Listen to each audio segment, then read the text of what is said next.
In Orlando, Florida at RollerJam Arena here at Universal Studios in Orlando. I'm Rory Marcus along with Lee Hawkman, and the All-Star Challenge is at halftime, all tied up at 8. We've seen some great action in the first half, but it's almost as though the fans are wondering, who do I pull for here? Do I take the crazy man Atkinson, or do I go with D'Amato? What about the other skaters?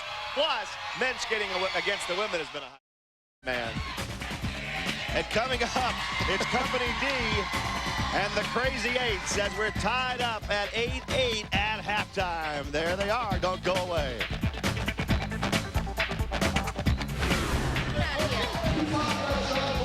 Great pumpkin.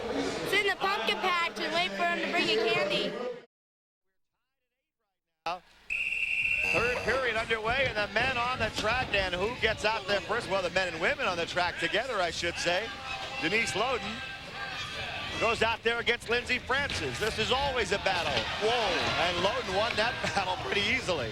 Well, in the first half, Rory, the battle of the sexes didn't necessarily get rolling. We saw the women pretty much living up to the billing on their rivalries and the men on their rivalries. Let's see if now the men go after some women, and for some reason some women start to go after men, and look how smart I am. What about this? Here's what I wondered about. Denise Loden trying to get by Tim Washington, and give her some credit. She's not even fallen down yet. Now Washington grabs her around the neck, pulls her to the rail. Oh, my God. This is disturbing. Oh, no. Atkinson, whose heart, I think, is still with Loden, just took Washington down, and he's going to give him some more punishment. This is disturbing.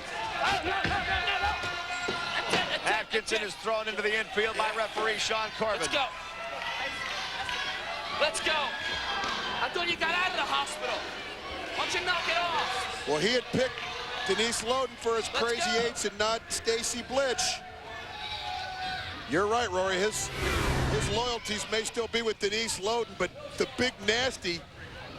Didn't anybody ever teach Tim you don't treat women that way? Sean Atkinson wants to teach him a lesson. He sure is. And he got him at that bench, and then he laid another one on him. Of course, D'Amato thinks it's great.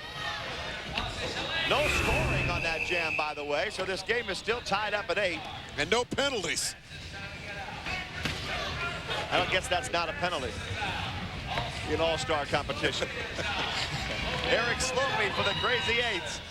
For Company D, Lindsey Francis gets out there again. Well, let's see if he tries to do the same to Lindsey Francis that he did earlier to Mark D'Amato, and you know what I'm talking about, Rory. Slopey, hip check, takes Francis down. And I mean hard. He looks back over his shoulder as if to say, I got her, didn't I? Well, in the first half, he was out in the gym, and he tried to pull Mark D'Amato's pants down. I think this Slopey kid's all confused. Slopey with Blitch and Konomak. Oh, my! Blitch and Konomak are leveled by Sean Atkinson. Look out, Sean. Washington's behind you. And here comes the King, Richard Brown, to get into it. And now it's all breaking loose. Atkinson went and found D'Amato and throws him up against the rail. I mean, he was looking for him. Washington just tackled Atkinson again. Well, without a bench, Atkinson's a little bit outmanned, but against Tim Washington. Boy, I've never seen men treating women this badly. All in one place. I wonder if that's Atkinson's self-portrait from the hospital on the back of his uniform. They said, just draw how you feel about yourself, Sean. We'll try and help you. All right, here we go again. Another jam underway in this All-Star Challenge. Atkinson's team is in the orange and D'Amato's team is in the black.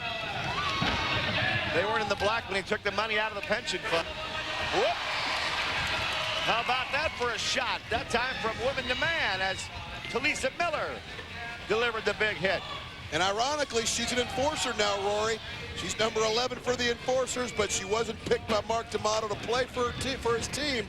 So she's an Atkinson Crazy 8 with big number 3. All right, now we have Miller against Washington. Oh, it's a mismatch when it's a man against Washington. You have to feel right here for Tink Miller. Oh, especially now as D'Amato gets her with the boots. Chase McDaniel goes on with the play. He wants to grab some points, and he's doing a good job of doing it. Atkinson's trying to stick up for his team. He knocked Washington down, and now he flies after, I think that's Weber. That's it, break. That's it. He's saying break. They're trying to break each other, Sean Corbin. He doesn't mean break each other's back. Sean Atkinson doesn't like it. He goes after Mark Weber. At least it's mano y mano as opposed to womano y mano. That's good therapy. Good therapy. My man. Way to go, Sean. His man. Hey, with friends like that, who needs enemies, huh, Rory? Slopey's going to get out. And look who he's chasing. His Quake teammate, Jamie Conemack.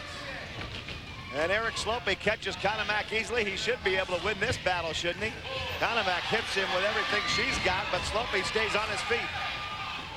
You don't think Slopey will pull her pants down, do you? He's going to get her pigtails and go with the white pony. Look at that. But it didn't knock her down. She stays up. No, she won't stay up now. She's railed by Slopey, who calls it off. Two orange points. 13-9 now. Atkinson's team, the Crazy Eights, leading. And look at Jamie get railed by Slopey. Time for one more jam here in the third quarter. Little Richard Brown has a jammer's helmet on. That's always interesting if he can get out of there. No, he's gone into the infield. He took himself out right here, or Atkinson took him out. So who will emerge? It's Slopey again, only this time he's up against a man, and he missed him. Jason McDaniel. Slopey missed the hip check, and McDaniel's out on the jam. Well, and Weber and McDaniel have really emerged in this All-Star game as bringing a lot more to the party. They're teammates. We've seen the rail biter, we've seen the RollerJam Bones, and the X-Men. They do it during the season in their Nevada Hot Dice uniforms. They're doing it also here in the All-Star game, Rory. Atkinson rips one into McDaniel, just as he's accustomed to doing during the regular season. And, oh, they got him again! No, they didn't! Weber missed it. He missed Atkinson, and Sean's taking them both out.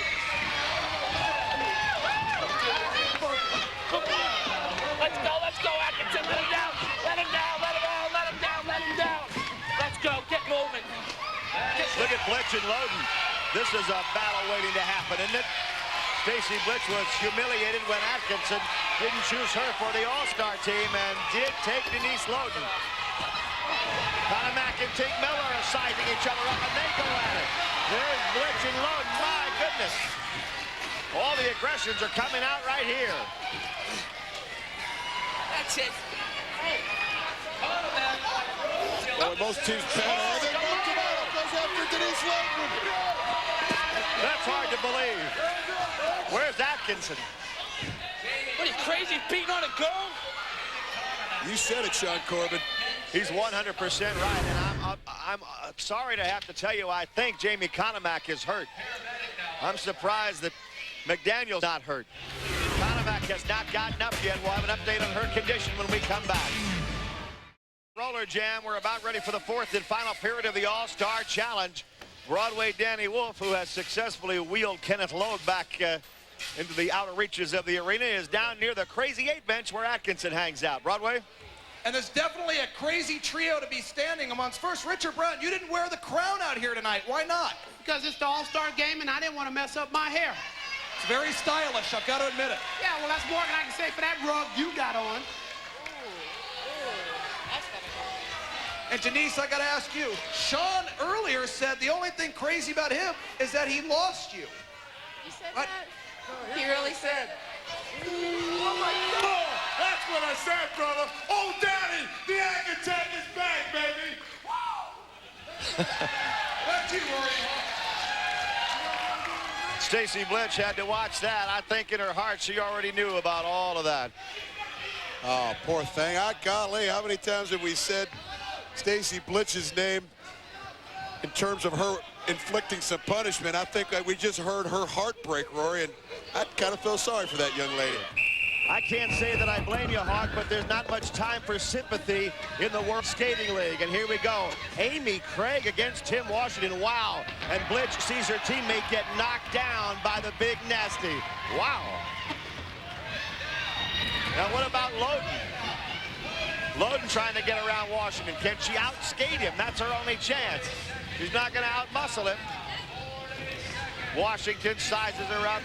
Didn't give her a hard shot that time, but he's just about to. I think he's got her hair also. No. Leading her to the scoreboard. That's where you question whether or not men and women should be on track together. Because Washington just destroyed Amy Craig and then Denise Loden. Let's go, let's go, let's go. Of course, Stacy Blitch thought it was just grand. She thought it was great. Yep. Her mourning period over the Atkinson relationship seems to be over. Feels a lot better now after that, doesn't she? Shake out the cobwebs. 13-9, Atkinson's Crazy 8 team still out in front. And I don't think it matters as much who wins as how much damage they can inflict sometimes. And Slopey inflicts some damage right there. What's up with this guy? We saw him in the first half. Now we're seeing a little white pony, but we saw him in the first half pull Mark D'Amato's pants down. Then we see him take Lindsey Francis down. Now he's getting back to the men, and he took down both Rocky Bowman and Jason McDaniel. What's up with this Slopey guy, Rory? Well, he got so far ahead on that jam, they'd have to sprout wings to catch him. And now he gets a whip from Atkinson and goes underneath. Slopey picks up a couple. Well, he might lose a couple of teeth, that is now. Oh! Let's go, that's enough, that's enough. They're working on him. Back up, knock it off, knock it off. How do you like that, Slopey, says Stacy Blitch. And remember this, they're teammates. One arm. I have woman, hear me roar, says Stacy Blitz. Slopey dispensed of Rocky Bowman and Jason McDaniel, but there's nothing like a good woman. Well, I think she might outweigh Slopey. He's a skinny little thing. Now what are they going to do? Go to practice next week together and just shrug it off, I guess. Well, she's single. Maybe they'll start dating. Well, we'll have an update on that later. That gives me a really good idea. I'll be back in a minute. 14-9, as though you hadn't already tried. 14-9, the Crazy Eights. And now Slopey is back out there jamming again with another member of the opposite sex. Well, it's Stacy Blitz again. It is. You notice he's not getting too close this time. He's keeping his distance. Well, he put his hand in the cookie jar and just got bit off. He's staying away from that honeycomb. Oh, no, he's not. He had something in mind. He could see Atkinson was set up. One black point. Gee, I guess that relationship's over, huh? It was a rebound thing, you see.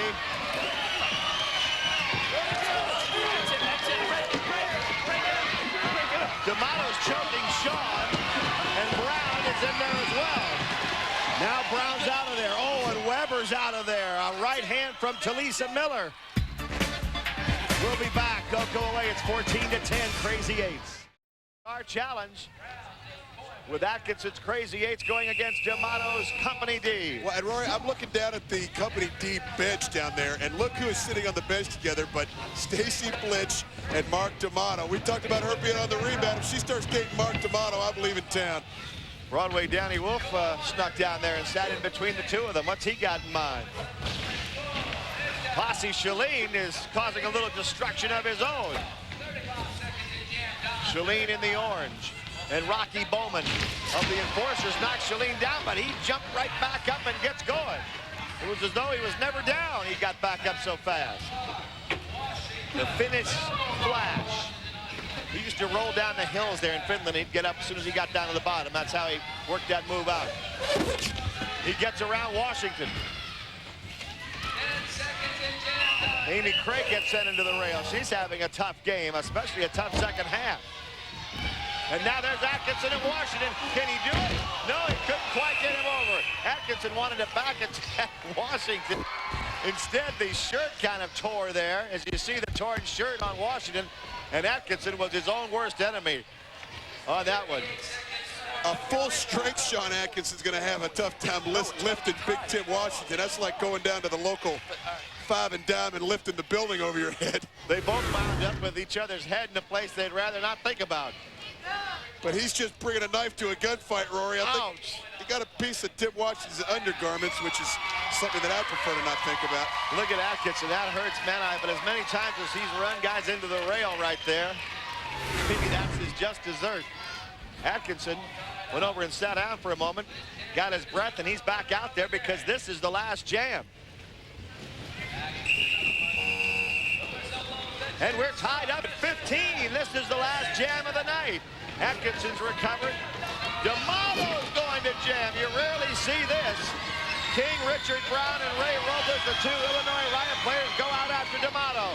With the score tied up, D'Amato grabs Robles and Brown and throws them both down.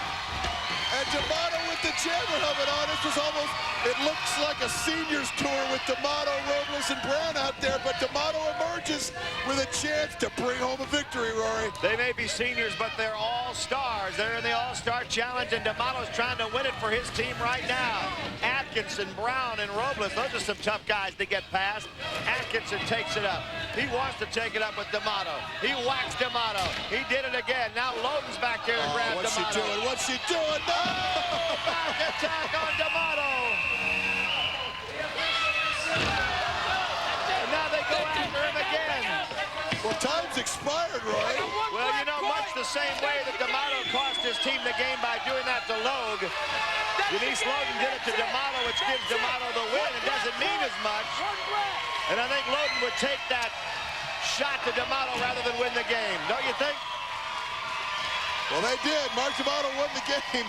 He lost the battle, maybe won the war. Well, if he won the war, it's a costly win because I'll tell you what, this could not feel very good at all. Well, the Company D team won. They take home the winner's share of the purse. Boy, what a strange group here. I got to ask you, you won the game, though, but Denise sure got you at the end there. You know what? I have assembled 8 of the greatest skaters ever to skate on the band track. And together, we win the money!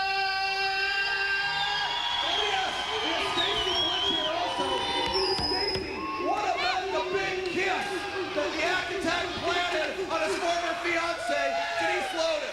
You know, I never needed Sean Atkinson. I never needed him. I don't need a man. I can stand tall by myself.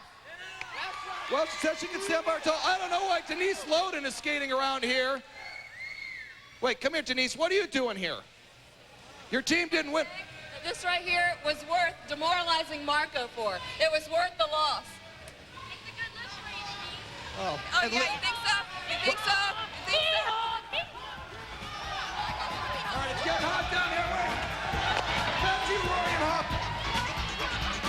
It's not over yet. She chipped a tooth, but now she's going to try and pull some of Lindsey Francis' hair out. Break it up, break it up. Danny Wolf having to play peacemaker. She looks all right. Messed up my hair again. Don't worry about it, Lindsey. You won the game. We'll see you next time.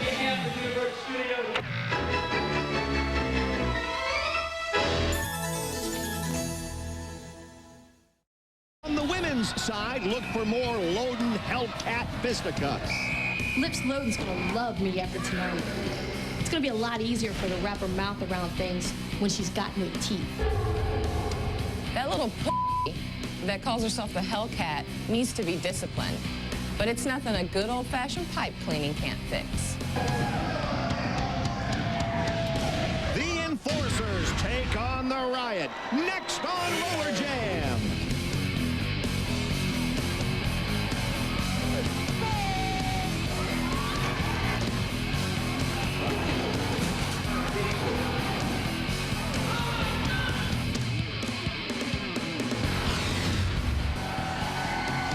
Here we are once again at RollerJam Arena, and it's time for RollerJam in the World Skating League. We're very happy to have you with us once again, everybody.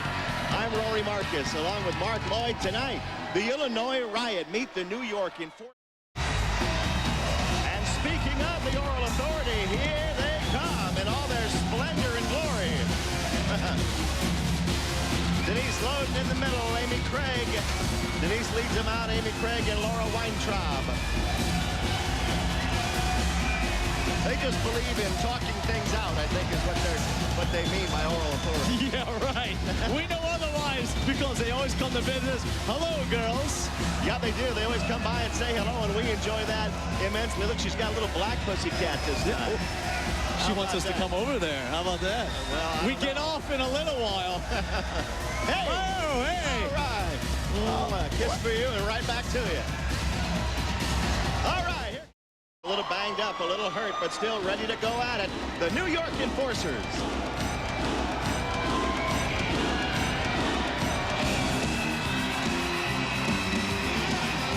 The Hellcat to Lisa Miller. That's the longest she's ever smiled at one time. Did you call that a smile? I don't know if you could call it a smile. And you know what, Roy? Thank goodness for the enforcers, for everything that's gone wrong with this team, with people defecting and injured. She always stays at a high level. Good thing, too. They need her at the highest possible level against the Riot. See about that? And the Oral Authority, you always have your hands full with the Hellcat to Lisa Miller. You know what, Danny? Although I normally serve as the mouthpiece for the Oral Authority, the Pussycat is perfectly capable of providing her own lip service. Smellcat, I mean Hellcat, said it before and I'm gonna say it again. You better watch out, because there's a new in town, and this one knows how to make the men purr. Oh, Eartha Kitt couldn't say it better herself. Back to you, Rory. All right, Danny. Who the heck is Eartha Kitt? We know who Laura Weintraub is, though. I'm not going to touch that line, are you? No. All right. We'll be back and start the game. The game's begun in a way in just a minute. We're just about ready to go. First period, women on the track. Enforcers Riot. You just heard the gauntlet being tossed to Lisa Miller by Laura Weintraub, and there is the Hellcat in a calmer moment. In other words, she's not beating anybody up, she's not smacking anybody with her helmet, and she doesn't have a trash can lid in hand. So for her, this is a very calm moment. Now, on the other side, Denise Lips Loden, generally the mouthpiece, as she put it, of the Riot, but when they blow the whistle, wham, she's tough. She's a tremendous skater and a great, great star in this league. Denise Loden and the Hellcat, what a battle it should be. The Riot and the Enforcers, and we're ready to go. Right now, the Oral Authority's over there talking to the referee, Sean Corbin. What are they trying to get a deal already? The game hasn't even started. And I'll tell you what, Roy, I'm kind of divided. Huge crowd here tonight. I don't know who they're for. They love the Oral Authority. They love the Hellcat. They love D'Amato. It's kind of the divided crowd tonight. The Hellcat doesn't accept love, I don't believe. April Tootle jamming against Amy Craig to start this game. Without Francis, April Tootle has emerged with this Enforcer team. What a terrific addition she's been. But Amy Craig, an all-star year after year after year. Opening jam of the night. Amy Craig of the Riot. Tootle with those blonde locks blowing out underneath her helmet. The pack's all jammed up. Lisa Miller's waiting. Oh, but so was Loden. And they both do their job. Miller's picked up Amy Craig and dumped her on the track. What was that, an atomic knee drop? Lips Loden, oh God. Who is that over there, Rory? April Tootle. And she's still working on her. And now the two of them square off, with the Hellcat putting her finger right in Loden's face. And do you ever notice that if somebody picks on the other team, Lips Loden comes to Craig's defense, and the Hellcat comes to Tootle's defense? Well, they have to protect their jammer, absolutely. We'll see it all night. See the big block by Loden that knocks April Tootle down, but look what the Hellcat did to Amy Craig. Looks like she's got a sack of fertilizer on her shoulder. Sack of kitty litter. Second jam now in a 2-2 tie, and Loden just made a huge play. Knocked the Hellcat down again, and that leaves April Tootle and Amy Craig one more time. And I'll be surprised if Tootle could keep up with Craig, the fastest skater in the WSL. Oh, they're fast, all right. They get to the back of that pack.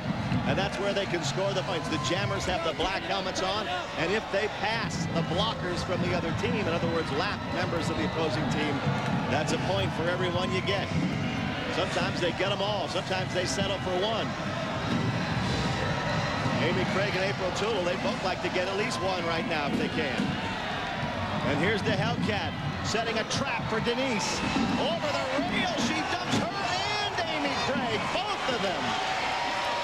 Wow! A 2-for-1 special right there, Rory. The Hellcat strikes again. And the points we were just talking about are picked up by April Toole, and here we go. It's an all-out brawl on the rail. Denise Loden in the Hellcat. There's a lot of blonde hair flying around there. Let's go, that's it. Break it up, baby. That's it. Get in the box. Get in the box. Stop already. Let's go. Let's go. Now. Sean Corbin had a dream one night that he went a whole day without saying, that's it, you're in the box. But it didn't come true today. Look at that. 2-for-1. Slam. Hellcat showing some strength right there. And she's in the box again. Broadway Danny Wolf has slinked over to the penalty cage. Broadway? All right, thank you. And Talisa, Big Nasty's not here. Mark D'Amato's skating injured. His retirement is imminent. You've got to be the future of this team. How can you if you're always in the cage? You know what? Thanks to my good buddy there, Sergeant Blockhead. Yeah, you, Corbin. What's wrong? Are you allergic? Did you take your allergy meds today? Oh, I forgot. You don't like pussy, right? Pussy cats, that is, baby. Oh, back to you, Roy. Whoa. And she's unhappy. No, I guess that's accurate. We'll have to ask him about that accusation. No, you can't. I'll send him a note and sign your name. Oh, you probably will. Amy Craig jumps out there now. Final jam of this women's period. 3-2, the Enforcers have a 1-point lead. Brooke Sunderman back to block. Craig's been out on all 3 jams, and so has April Toole, who's out on a late chase right now. Oh, there comes the lead pipe. They took care of Sunderman, and it takes care of Toole as well. And now Denise Loden takes her over to that cage like a lion tamer. And the Hellcat doesn't back off, does she, Roy? She says pipe and all, I don't care. And now she has her hair. She grabbed a hold of those golden tresses, and now they're going at it through the bars. Can you believe that? Yes, I can with these two. Corbin's over there to try and clarify what he likes and doesn't like. And they break him up. That's the end of a rambunctious first period. Wow, she's in rare form tonight. 5-4 Enforcers. We'll be right back. Something's happening here before we start the second half, and I'm not sure what it is, but oh, it's little Miss Muffet disguised as Lindsay Francis. Here she comes, all dressed up for Sunday school. She looks good, too, doesn't she, Rory? That's the Lindsay everybody wants to see right there. Oh, it is? Then why did we sell all those calendars? She wasn't dressed like that then. You got me on that one. The Prophet likes it, though. Back to Danny. Yeah, Miss Goody Two-Shoes, what are you doing out here? And where is the moral authority? I'm so glad you asked. Actually, I'm here as a woman on a mission tonight. I'm extending an invitation to save the lost soul of my ex-teammate. You're talking about the Hellcat, right? Oh, no. I'm talking about Denise Loden. Even though she puts up that whole woman scoring trashy thing, somewhere deep inside Denise, I know there's a good person. I have the way. I will show you what the moral authority has done for me. Let my light shine. Come to me. Lindsay, I'm very, very disappointed in you. You know, for a while there, you were really showing promise. I mean, you were lying, cheating, manipulating. You were being the slut that we all knew and loved. I mean, we know what's under that dress, Lindsay. We know that there's a hot-blooded woman just waiting to come out. Again. Lift it up and show us what's under there. Lindsay, where's my slutty little Lindsay that I love? You're nothing but a chump now. Thank you. Now look at Lindsay. Now look at Lindsay. How's that for a chump? She's showing promise again, I guess. You see the Prophet take out those binoculars. He didn't want to miss in case she did lift that long skirt up. And Denise is going after her. Wow, Lindsay, the old Lindsay came out just then. Just for a moment, there's still a little fire in there somewhere.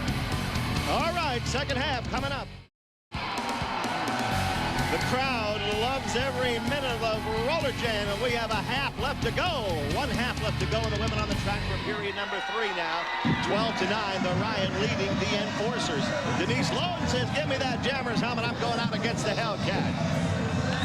I wonder why your hero, the Prophet, didn't come down from his box during all that. He's handling everything. He knew Lindsay could take care of herself. That's why. Oh, yeah. He's up there having phone sex.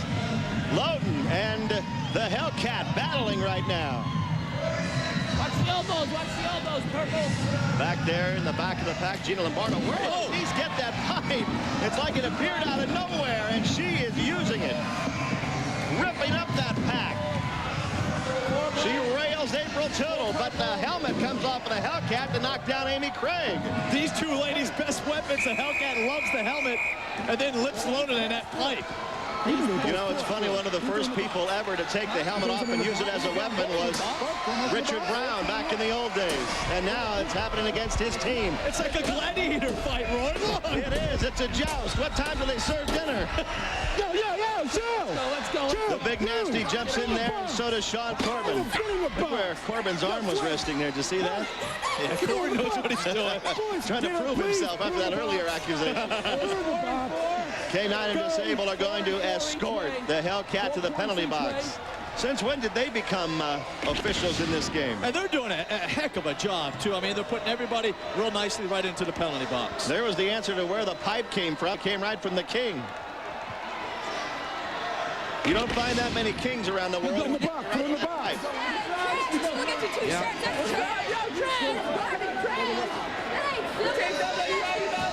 We're going to throw Loden in there, too. We got another customer. Corbin kind of labors over that rail. Oh, no, now they're right at each other again. Here we go. Putting these two in adjacent cages. Oh, might as well cancel the whole night. Look at them kicking. It's like 2 caged animals. All right, there's still a game to play. Second jam of this period. Laura Weintraub, the Pussycat, jumps out there for the Riot, and she takes down Brooke Sunderland. That leaves Tootle and Craig. We'll see if Craig can keep on living up to the billing as the fastest skater in the WSL. Look at her go, Rory. April Tootle rails Amy Craig. And you mentioned April has really elevated her game because the Hellcat's always in the penalty cage. She sure has elevated her game, and also because Lindsey Francis isn't around. She's back drinking a quarter milk. All right, there's April Tootle getting by the pack. Working on Gina Lombardo, who knocks her down. She got up, and I think she got that point as well. She won't quite get to Amy Craig. They gave 1 point on Tootle's jam, 1 enforcer point, but that's a good one to put in the book. Enforcer's really short-handed tonight. I'm surprised they're even in this game, Roy. They're in it. They're only down 2, 16-14. Now here's an event in itself, is getting these two out of the cage without them going at it. And you know what, Roy? If I had a dime every time the Hellcat was in the cage, I'd be a rich man. You'd have a lot of dimes, that's for sure. Go, we're ready. Here we go. Here we go. Whistle blows, and here comes the third and final period. The third and final jam, rather, the third period. And right away, the Hellcat all over lips loaded. Those two always going at it. And you know what? It's so evenly matched. That's why it's so much fun to watch them. Amy Craig, April Tootle out there again. 16-14 Riot. They both go down. April Tootle goes through the infield, and Craig gets up and continues with the jam. Boy, somebody forgot to tell Logue the 60s and the beatnik movement ended a while back. He looks kind of silly down there. Always missing is maybe a big clock around his neck. All right, the Hellcat back there to block against Amy Craig. There he is. He needs a set of bongo drums. The jam continues. Loden mistimed her jump. Loden was going to wreak some havoc there, and now she goes after the Hellcat. And I mean hard. Look at them battling up there. Another fight. Another in a series of brawls between these two warriors. How many punches can Lips take to the head? She is getting killed right now. Well, those were a lot of right hands thrown in there. There's a look, huh? Wow. Wow is right. Broadway Danny Wolf is with the cheating referee, Tim Washington. Riot Queen Denise Loden has turned red with anger. I've decided only a handful of women belong on the track with me, and those who don't are going to get severely beat.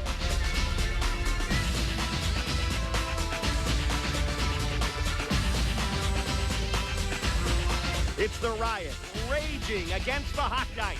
Next on RollerJam.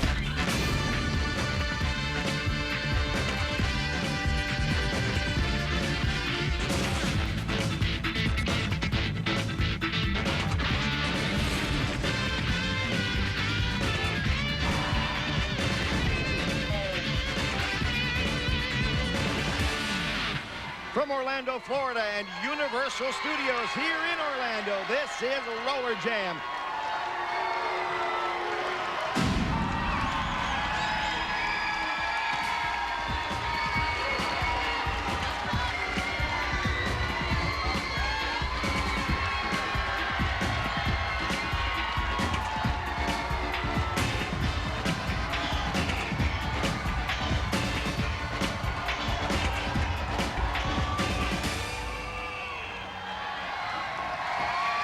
Those are the Jam Girls, and I'm Rory Marcus along with Lee Hawk Rearman, and we're very happy to have you with us tonight, ladies and gentlemen, as the Hot Dice get set to take on the Riot. Riot getting set to skate onto the bank track.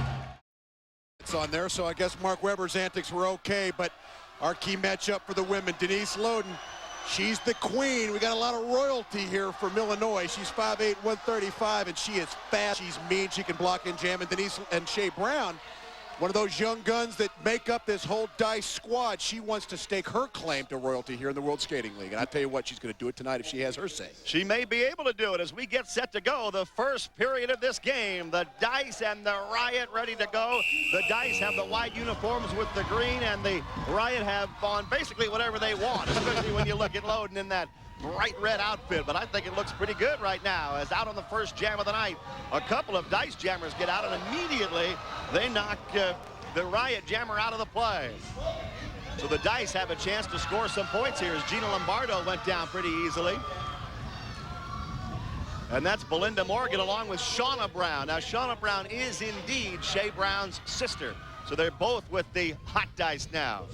And a chance to get an early lead in this game for the Hot Dice. Denise Loden goes back and says, come on up here. Let me rip this elbow right into you. And there's the left one. She's got a right and a left, and so far it's been pretty tough for the Dice to score any points. They haven't been able to get by Loden at all, and they have 10 seconds left in this jam. Oh, man, out of nowhere. Shea Brown knocks Denise Loden down, and they do get the points. What a start to the game for Shea Brown. And similar to her male counterpart, Jason McDaniel, the enthusiasm of Shea Brown comes through, but Shauna Brown, Shea Brown's sister, looked like she was having a little bit of trouble with Denise Loden. But Shea Brown steps up, gives her the clothesline, and the result is points for the Hot Dice, Rory. What an addition Shauna Brown is to this Hot Dice lineup. Maybe she was just sticking up for her sister, saw that she was having trouble loading and said, here, let me give you a little hand, and boy, did she ever. And now Shea Brown grabs the Jammer's helmet and gets out there with Amy Craig. I'll tell you what, Amy Craig and Denise Loden skated together in the All-Star game, and all of a sudden, they wind up on the same team. How in the world do you think that happened? And when Amy gets out there on the jam, it's Loden who pulls Shea Brown down, and that gives Craig a chance to score some points. Richard Brown is not unintelligent when it comes to procuring talent for his team, and Amy Craig will be another great addition. Shea Brown back there trying to put a stop to her attempt to score, and doing a pretty good job of it right now. But here comes Loden, and payback, huh? Denise Loden knocks Shea Brown down and gets the point for Amy Craig. Denise Loden says, hey, two can play at that game. Jam before, Shea Brown sticking up for her sister Shauna, but you got the new addition, Amy Craig, coming through, mixing it up with Shea Brown, a mismatch in size and power, but Denise Loden, the queen, lowers the boom on Shea Brown. Hey, young lady, I'm still the queen of this thing, and don't you forget it. What a great play by Denise Loden, makes it 2-1. They just got 1 point there. Denise Loden, you might notice, no longer blonde, but I like that red hair, and that red outfit, a terrific look for her as the jam gets underway, and Crystal Schneider's out there for the Hot Dice with Amy Craig again, and Shauna Brown chasing for the Dice. 2-1, the Dice have the early lead in this game as Craig takes a shot right to the net. Man, these skaters are resilient. These are tough, tough athletes. You get hit a baseball player like that, he's out for 3 weeks. And Amy Craig rips through the middle and knocks down the double block. And now Shea Brown's waving her up and saying, come on, let's see if you can get through here. And the first time she tries it, she doesn't make it. Laura Weintraub forming the double block along with Shea Brown. Craig jumps up into the air. Whoa! It's like feeding him to the wolves. Loden was waiting, and Amy just kind of pushed her in there. And Shea Brown might be hurt. Well, she ought to be hurt. Denise Loden with the, quote, queen bee move. I saw him working on it in practice this week. And you got Hot Dice all over the track. But Amy Craig coming over on that big trade from the Quakes. Little help from her friend. What a tandem, Denise Loden with the queen bee move to everybody in the Hot Dice. And Amy Craig making. They're not finished yet, Rory. We talked about it at the top of the key matchup. Shea Brown and Denise Loden go after it. Get moving right now. Get your helmet and go. Sean Corbin telling Shea Brown, get your helmet and go. And I'm telling you, man, she looks like a cave woman. Just stepped out of the cave, and she's not in a good mood. Go get him. Well, if looks could kill our cameraman, would need a new lens because he'd have a shattered, what's that thing called, an iris on his camera? I don't know, Rory. A lens. You're a production guy. What do I know? 4-2, the Riot. They've taken the lead in this game, and this is the final jam of this first period, the women's period. And Shauna Brown sneaks through on top of the Hot Dice, gets a whip from her sister Shea, and goes after Norma Marshall. Meanwhile, Millie Guthrie got out of the pack as well, but Shauna Brown knocks Marshall out of the play. So it's Guthrie and Brown. Shauna Brown of the Hot Dice, Millie Guthrie of the Riot. There's a good shot right there, but it didn't knock Guthrie down. In fact, it gets a warning from Sean Corbin about that high elbow. That'll do a lot of good. I'm sure they always listen to that. There's another elbow right to the same spot. 4-2, and finally, Shauna Brown takes Millie Guthrie out of the play. But it's no bonus when she gets back there because Loden is waiting. Since she joined the Riot, Denise Loden has been even tougher than she was before this. Uh-oh. Whoa! That couldn't feel very good. Shea Brown likes it. But once again, helping out her sister. Shauna Brown gets the points, and Shea Brown gets the big block, and now there they go again. Loden and Shea Brown. Sean Corbin's got his work cut out for him, but Denise Loden and Shea Brown, we'll be seeing this all night. But what addition Shauna Brown's been to this Riot franchise. She came over from the Riot. You see her coming up onto the Denise Loden queuing up, but the roll them bones by Shea Brown. Hey, older sister, cut on through for some points. And that's only one period in the books. We're tied up at 4. Denise Loden's had a tough night already, but right now she's with Broadway Danny Wolf. That's right, Rory. A tough first period for Denise. You just took the roll the bones from Shea Brown. I think you hit the ground so hard it turned your hair from blonde to red. You know what, Danny? My hair's not red because of Roll the Bones. I heard Rory had a thing for redheads. Good luck, Denise. Thanks. Woo! What was All that? my dreams are coming true, Hawk. We'll throw to commercial. I want the Thanks, guys in the Denise. truck to cue that back up. I'm going to watch that over the break.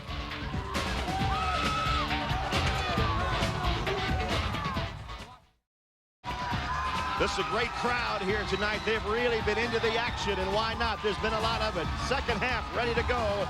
That means period number 3, and that means the women are on the track once again. And we'll see if Shea Brown and Denise Loden pick right up where they started. And you know what? They will, because they both have jammers helmets on. And getting out also on the jam for the hot dice is Belinda Morgan. So both teams have 2. Oh, my goodness. Denise Loden just sent Shea Brown reeling. She didn't care about scoring the point. She just wanted to make a point, and she did. And now, Amy Craig and Belinda Morgan. Craig grabs Morgan by the back of the neck and sends her down. I don't know if she had that move when she was with the Quakes, but over here with the Riot, anything goes. Shea Brown and Laura Weintraub form the double block. Loden's ready. And Loden clotheslines both of them. Denise is having a big game. Amy Craig gets the points. And we thought the tandem of Debbie Rice and Denise Loden was something to look out for. Well, I tell you, this Amy Craig-Denise Loden matchup, this dynamic duo, this is something that Debbie Rice could not do, and that's add a physical punch to her speed. But Amy Craig does, and her and Denise Loden are just wreaking havoc on these young hot dice, Rory. I could see it happening during the All-Star game. Hawk and Loden and Amy Craig ran a couple of plays together.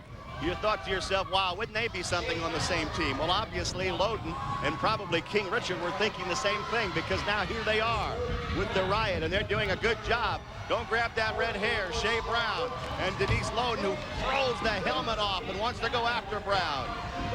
And here they come right down that straightaway. Shea Brown looking to score some points for the dice, and at the same time inflict a little damage on her rival. Whoa. And Loden says, turnabout's fair play. You've got a long hair there as well. She grabs it and pulls it down. And Loden just slides through smoothly to get the points. 2 Riot points. You see that little move there? A little kick to the back of the skate by Loden to Belinda Morgan, and here's a little more. She's not done, Rory. I think this whole theme we're sticking with of hair has got Denise Loden a little bit riled. Wrong side.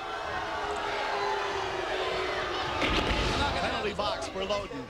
I don't know what it is about the game tonight, but everybody seems to want to go to the hair of somebody. First we see Richard Brown getting a new style.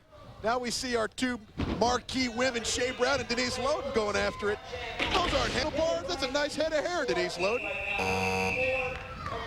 There she is. She's all business on the track, I tell you that. 13-12, the Riot have grabbed the lead in this one. And Shea Brown just leveled Amy Craig, who was trying to get out of the pack and score some points. Instead, the dice get their jammers out. Well, let's see if the dice can take advantage of Denise Loden being in the penalty box with the power jam, Rory. Shauna Brown and Belinda Morgan jamming and trying to catch from behind is Gina Lombardo of the Riot. Gina Lombardo's another new addition to this team. They've really stocked it up here with the Riot. Now they're going to see if they can get rid of her, which they do, and now they'll go through the double block of Millie Guthrie and Norma Marshall. Shauna Brown says, wait a minute, here comes my sister. She'll help us. She always does. Shea says, follow me, big sister. Let's see if they can get through that double block now. Oh, yeah, I think they can. Shea Brown makes a big play, and they get the point. 4 points.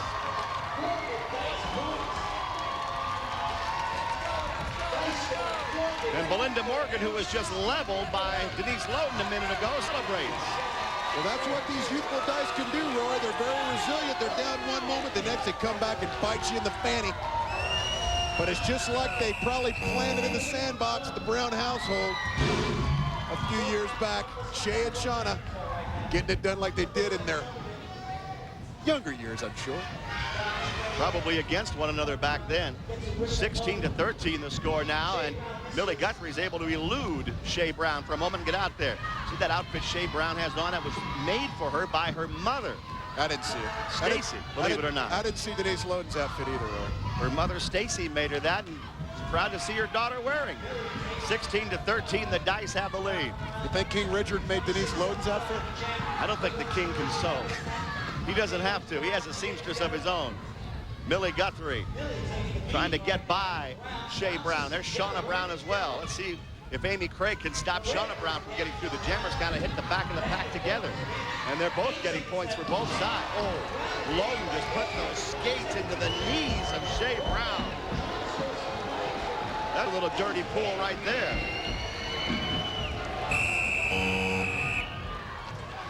Uh-oh, here they go again.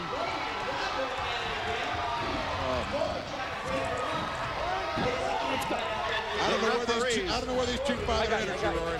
They've got plenty of it.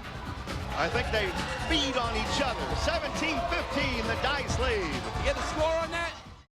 Fortunately for the King, the Oral Authority is always willing to do whatever's necessary to get a win. I made an agreement with some of my fans that I would take Shea Brown down tonight. The Riot square off against the Dice. Next on RollerJam.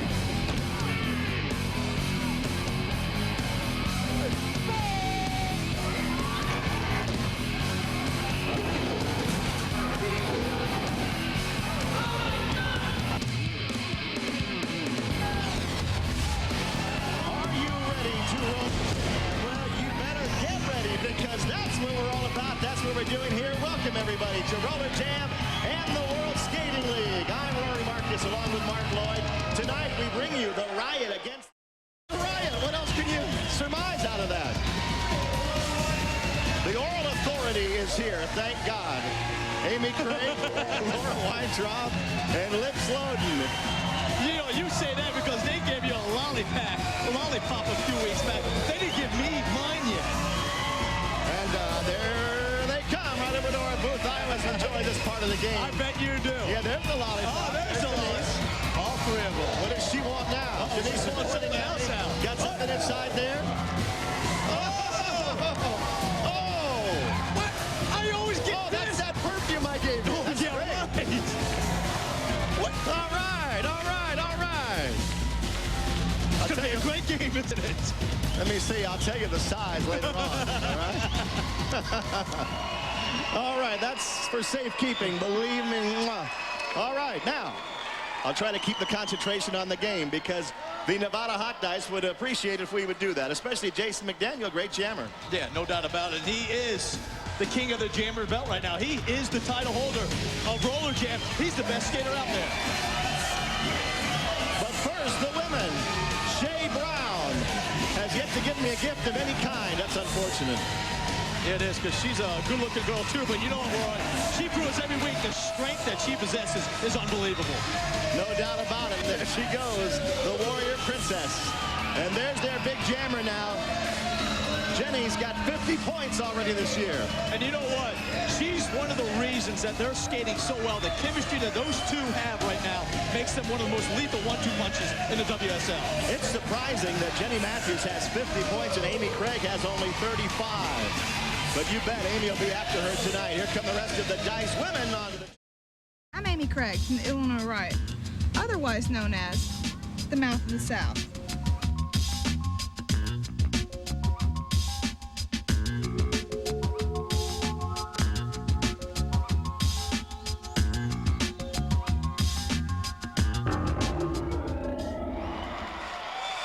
Back at RollerJam Arena and ready to go. The Hot Dice and the Riot with the women on the track for period number 1. And we'll take a look at a couple of the key skaters here in period number 1, and that would be the Warrior Princess. I've always enjoyed this shot of her and the big smile and the sweet look on her face. Not now. It gets a little bit meaner as we get closer to game time.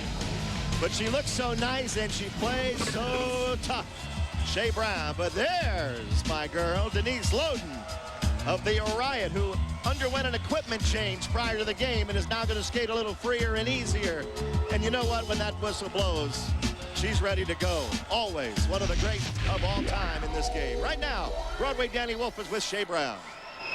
All right, thank you. And Shay, your hot dice seem to own this Riot team. I think they've only beaten you something like one time, but on the women's side, it hasn't been that easy. Always a physical encounter, yourself and the Oral Authority. The only way they know how to play is physical. They pulled out my hair. Jenny got a concussion. Some have talent on their skates. They have talent on their... Whoa, fighting words. Back to you, Rory. Wow. Wow, that's right. I don't even know what you meant, do you? Yeah. I think you do too. You got that bra. All right, Denise Loden and Jenny Matthews jump out there. So do Shea Brown and Amy Craig. This is the first jam of the night. The black helmeted jammers looking to score points. And right now it's a 2-on-1 advantage for the Riot. Although jumping up quickly after getting knocked down, Jenny Matthews. That's why she leads this league in scoring. Now she's leading the jam with Loden.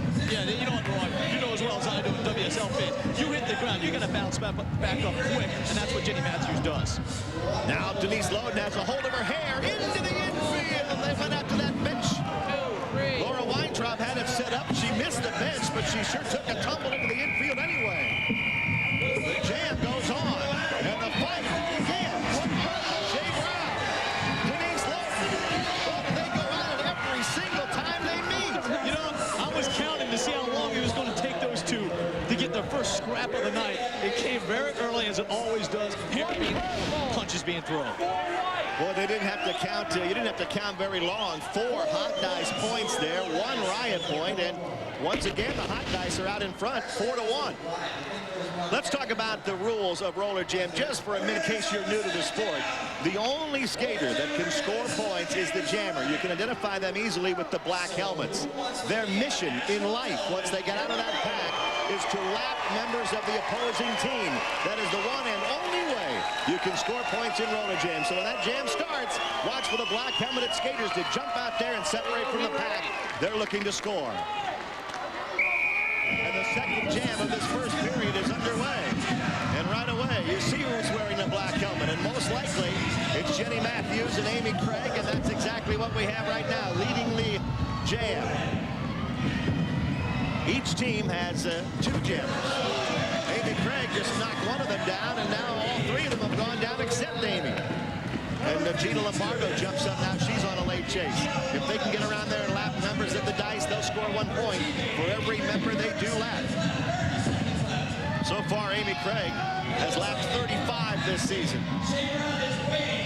Shea Brown now, that's her job to be a blocker, get back there and stop them. Same thing with Laura Weintraub at the moment.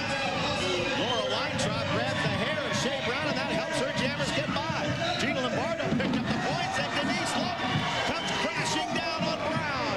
That frees up Amy Craig to get by. Craig and Lombardo both picking up points. If they want to call it off, they put their hands to their hips, and you see Craig do it right there. Big jam. 6 good ones for the Riot. And boy, did you see Amy Craig and the teamwork of the Oral Authority? They took it out on Shea there. Big round for the Riot just then. You could see Amy Craig hesitate and wait because she knew Loden was setting up Shea Brown. And there's the setup, and there's the shot from Denise. And her head, her chin hit the ground hard. I'm surprised she's up again, but we talk about what a warrior she is, Roy. Her mouth there, and she's still kind of licking her lips. That hurt.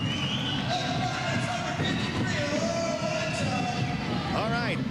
This is the final jam of the first period. And Laura Weintraub makes the big play. She gets out there. She's a terrific skater, by the way. So is Amy Craig. I'm surprised the Riot are struggling this year. It's really not the fault of the women.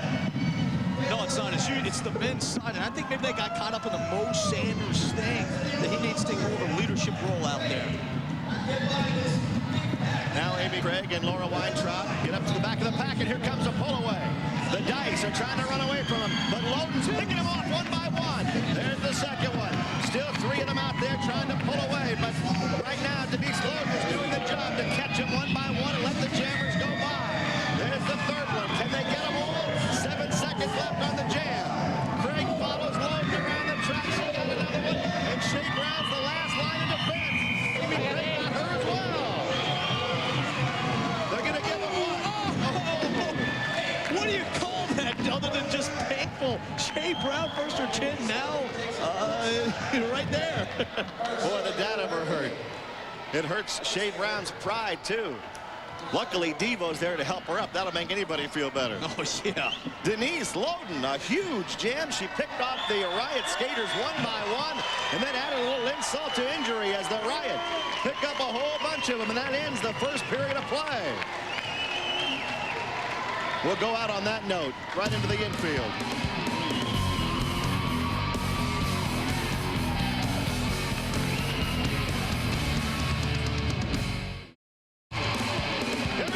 RollerJam Arena, big first period for the Riot. They lead 15-4 after only 3 jams. And now the men are on the track and about ready to go. And that, ladies and gentlemen, is Lisa Seltzer. That's Lisa Seltzer, Mark. That is the granddaughter of Jerry Seltzer, one of the founding fathers of roller derby and RollerJam. I'm from the Nevada Hot Dice.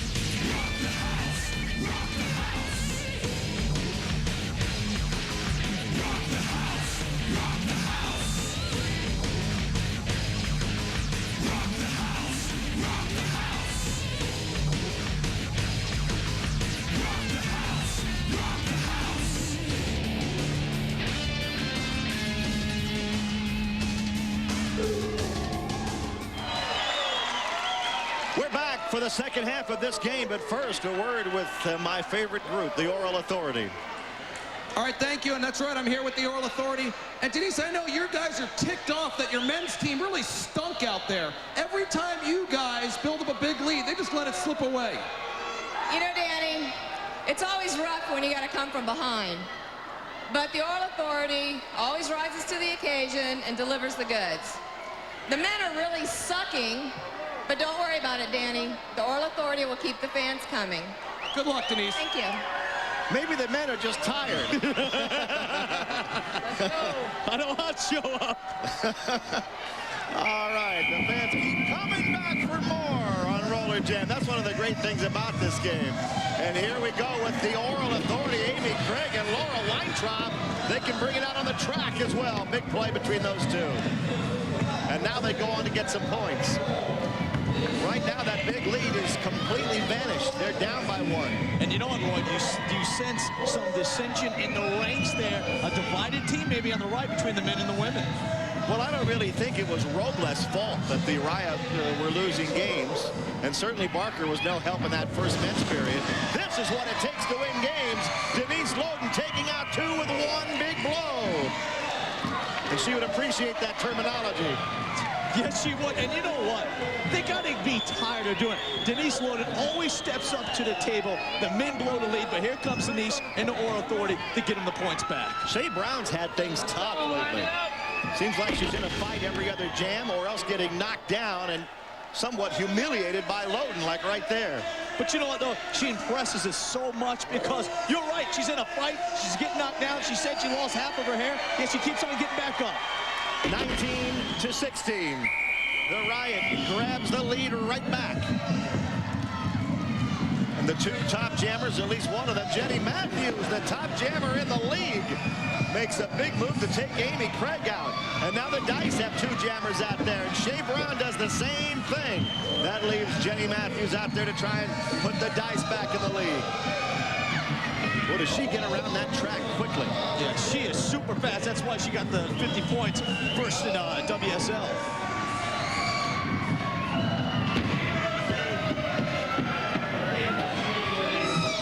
Ooh, did you hear that? That's that Warrior Princess yell. Oh, and the clothesline takes care of Loden. 1 point scored by the Dice, but some retribution picked up by Shea Brown. I was wondering when she was going to break out that move. That's maybe the most impressive move that she does. The reason being, she's standing still, Rory. She's able to stick her arm out there, hold on to the rail, and take out somebody as big as Denise Loden. Unbelievable. You saw Jenny Matthews call the jam off before Amy Craig could score a point. 19-17. 2-point Riot lead, but I don't know if the Riot men can hold whatever the women give them. The helmet fell off of Loden, but she's out there jamming, and she's leading things right now. Jenny Matthews on her inside. Boy, can these girls skate or what? What tremendous athletes they are. It's hard enough just to skate, Mark, let alone somebody trying to elbow you down at every turn. Yeah, you won't find a better 4 in the league than those 4 right there. I mean, impressive talent. You mentioned you always got to get better. There you go. And there they go. Right on the top. Sliding head first dive. Denise Loden and Amy Craig. Tremendous play by the two of them, and they both went over head first. They look like Pete Rose and Pete Rose Jr. just did, and they leaped up in the air, sacrificing their bodies. Roy, they knew they needed to get a lot of points because here come the men.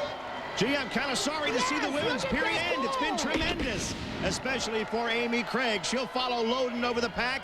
Amy has scored 13 points tonight and managing not to bang her chin on the track. Now, here goes Shea Brown and Denise Loden. This is an all-out battle and war between these two that never stops. Somehow, Dee Dixon and Sean Corbin trying to separate them again and again and again and again. And you know, that's a tough job, but you got to wonder, do you feel sorry for Corbin and Dee? Because those are two good-looking ladies. How you doing? That's true. That's not that bad of a job, really. It's probably better than getting knocked down in that fashion. Big period for the Riot, and Loden and Craig. One more to go. Don't go away now. We'll be right back. Due to enforcer Mark D'Amato's appalling sexual harassment. Karen, take off your top. What? Take it off right now. Taking any top off, you dirty pervert, man. I said take the top off. Oh, both women's squads are preoccupied with a manhunt. D'Amato's a twisted freak, and he's going to pay with his manhood. When I see Mark D'Amato, I'm gonna hit him where it hurts. D'Amato better stay away from this one. It's the Riot versus the Quakes, next on RollerJam.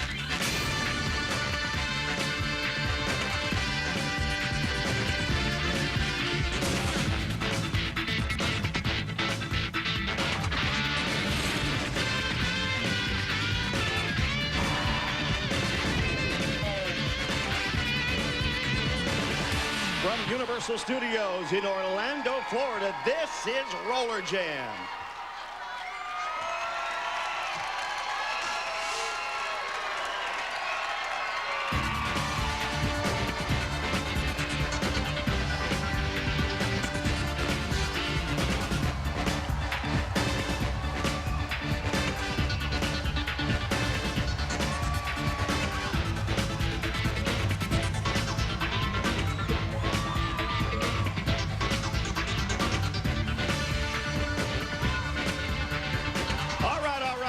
The Jam girls are hot tonight, and we've got a hot game for you tonight as well.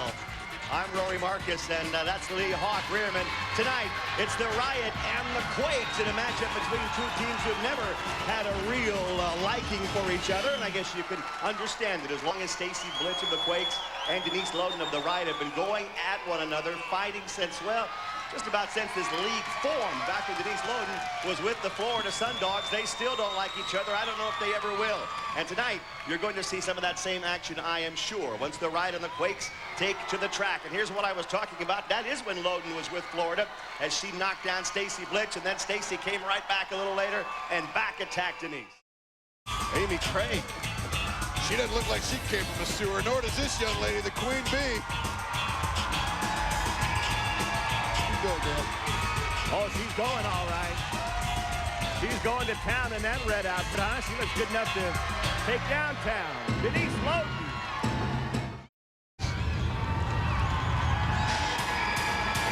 There's Stacy Blitz, and there she is with her sunglasses on. Malibu Stacy walking her car for us, and now skating out. The Quakes ready to go. Usually she'll do a little backflip or a somersault or something. She's kind of keeping it cool tonight, but she has a dance ready to go, that's for sure. And so does this girl, Jamie Konomak. Boy, the Bod Squad is really getting popular everywhere we go in the World Skating League, and the entire team now attired in Bod Squad outfits. There's Cindy Zimmerman. Ready to go. Let's send it down to the infield now. Broadway, Danny Wolf. All right now, we have a very special press conference to be held by most of the women, as you can see, of the World Skating League. We see various captains. Well, Karen Magnuson of the Enforcers. We see Lindsay Francis, Shea Brown, of course, of the Hot Dice, Denise Loden. But Stacy Blitz, You have something to say. Mark D'Amato has crossed the line. The women in the Women's Skating League are here, and we're here to know we are going to be treated as equals in this league. The men will not control this league. Wow. And let me ask you, Denise, I mean, you're usually not really on the same side with Stacy ever. Are you for the Women's Skating League also? Well, you know, Danny, there's not a lot that Blitch and I agree on, but when it comes to Mark D'Amato, we can agree on that. Anything I can do to take down that callous-faced pig, I'm for. And Stacy, let me ask you quickly, what about this W? What does this stand for? You see this W right here? This stands for woman power. And also a warning for you, Mark D'Amato. Women are coming up in this league. We are here to prevail. Well, let me ask you, Karen Magnuson, I see you holding, I guess it was the Enforcer jersey, the uniform you wore. What are you doing with it?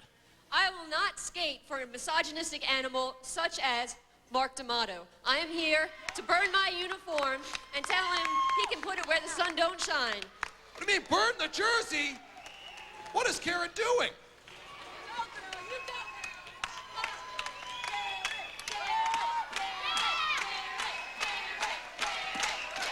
She's actually burning the Enforcer. I don't think Mark D'Amato's gonna like that. There it goes, it's burning. Karen Magnuson's New York Enforcer jersey. Burning, and I guess she'll drop into the trash can. There, oh. I don't think Mark D'Amato and Big Nasty are gonna be too happy. Back to you, Rory and Hawk. All right, thanks a lot, Danny. I've spent the last couple of minutes telling Hawk what misogynistic means, and we're just about ready to go. The game will be starting in a few minutes. We'll be right back.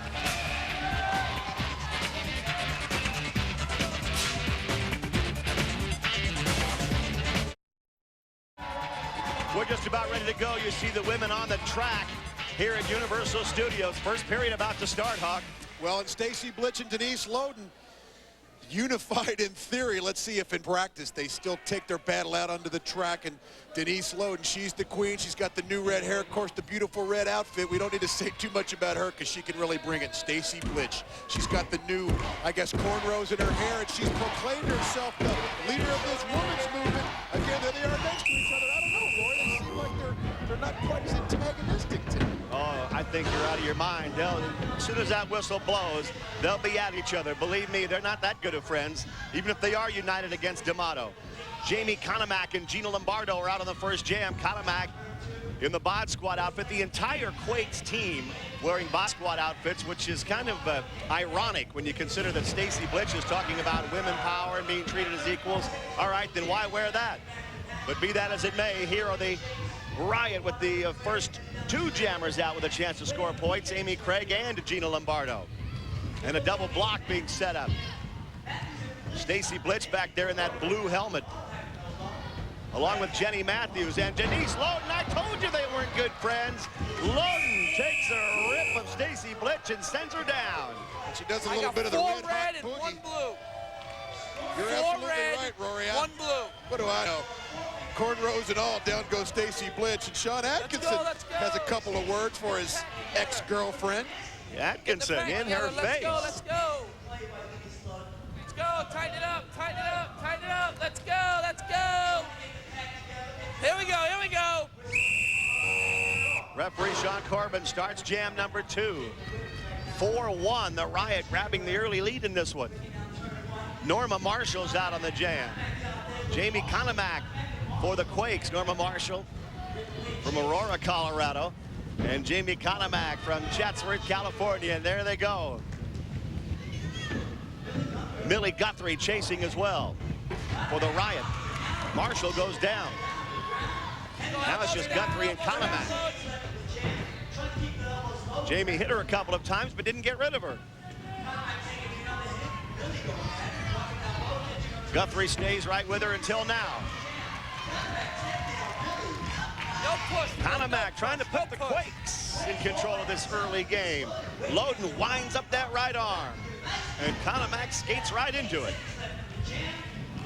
Denise says, come on. I've got a little bit more for you. Stacy Blitch with the back whip.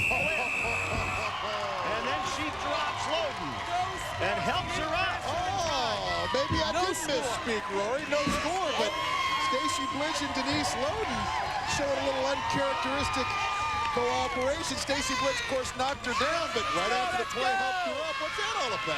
I never thought I would see that. Together faster. Let's go. Loden just kind of nodded her head and skated on.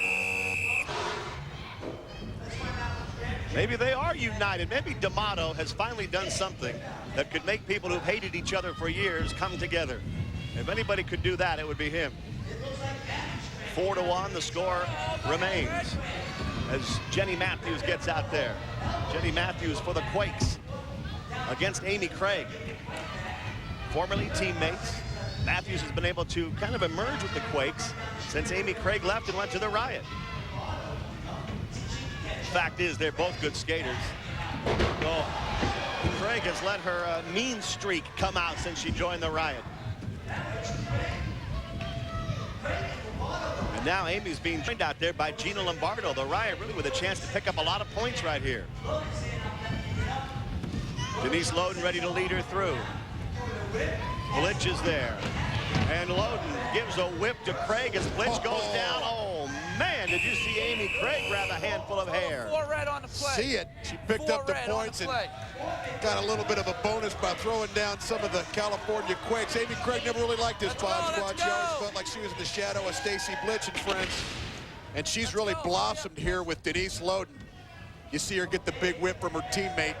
Don't let all that red sequin fool you. She's a Riot. And Denise Loden and Amy Craig, the 1-2 punch here for the Illinois Riot. Rory, great job here for the King. Boy, the Riots jumped right out in this game, 8-1 now. Denise Loden had her jammer's helmet fall off, but she is jamming against Blitz and Konomak, and here comes Craig maybe to help Loden out as well. So 4 jammers out here. That's the maximum amount you can possibly have. And Denise Loden gets sent into the rail. Konomak got knocked down as well.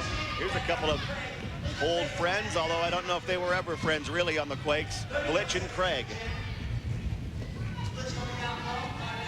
Stacy Blitz gives Craig a bump into the rail right through the hip there. That's got to hurt a little bit. And she's holding her leg as she skates away.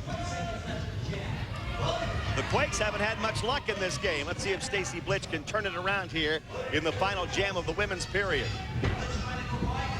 Denise Loden gives her a couple of shots. And now 3. And now grabs her around the neck. And she back attacks her. Let's see if she helps her up. I'll bet you $5 she doesn't. She's standing. Oh, she's going to do it anyway. Rory, you're right. I can't believe it. Let's go. And they agree on women power, shake hands, and skate away. I never, ever thought I'd see that. Atkinson kind of is puzzled himself. This is Kenneth Loeb's dream. Clean play, Rory. That's the end of the first period. We're back. Speaking of backs, look at that in just a minute.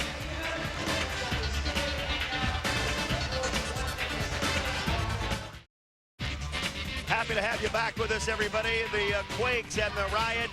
Stacy Blitz proclaiming women's power tonight. The Quakes have a 1-point lead in the game, but it was an odd first period to this game as the women on both sides, Denise Loden, the leader of the Riot, Stacy Blitz, who's pretty much been the Quakes leader, went after each other. But after making plays like that one, I'd never thought I'd see this.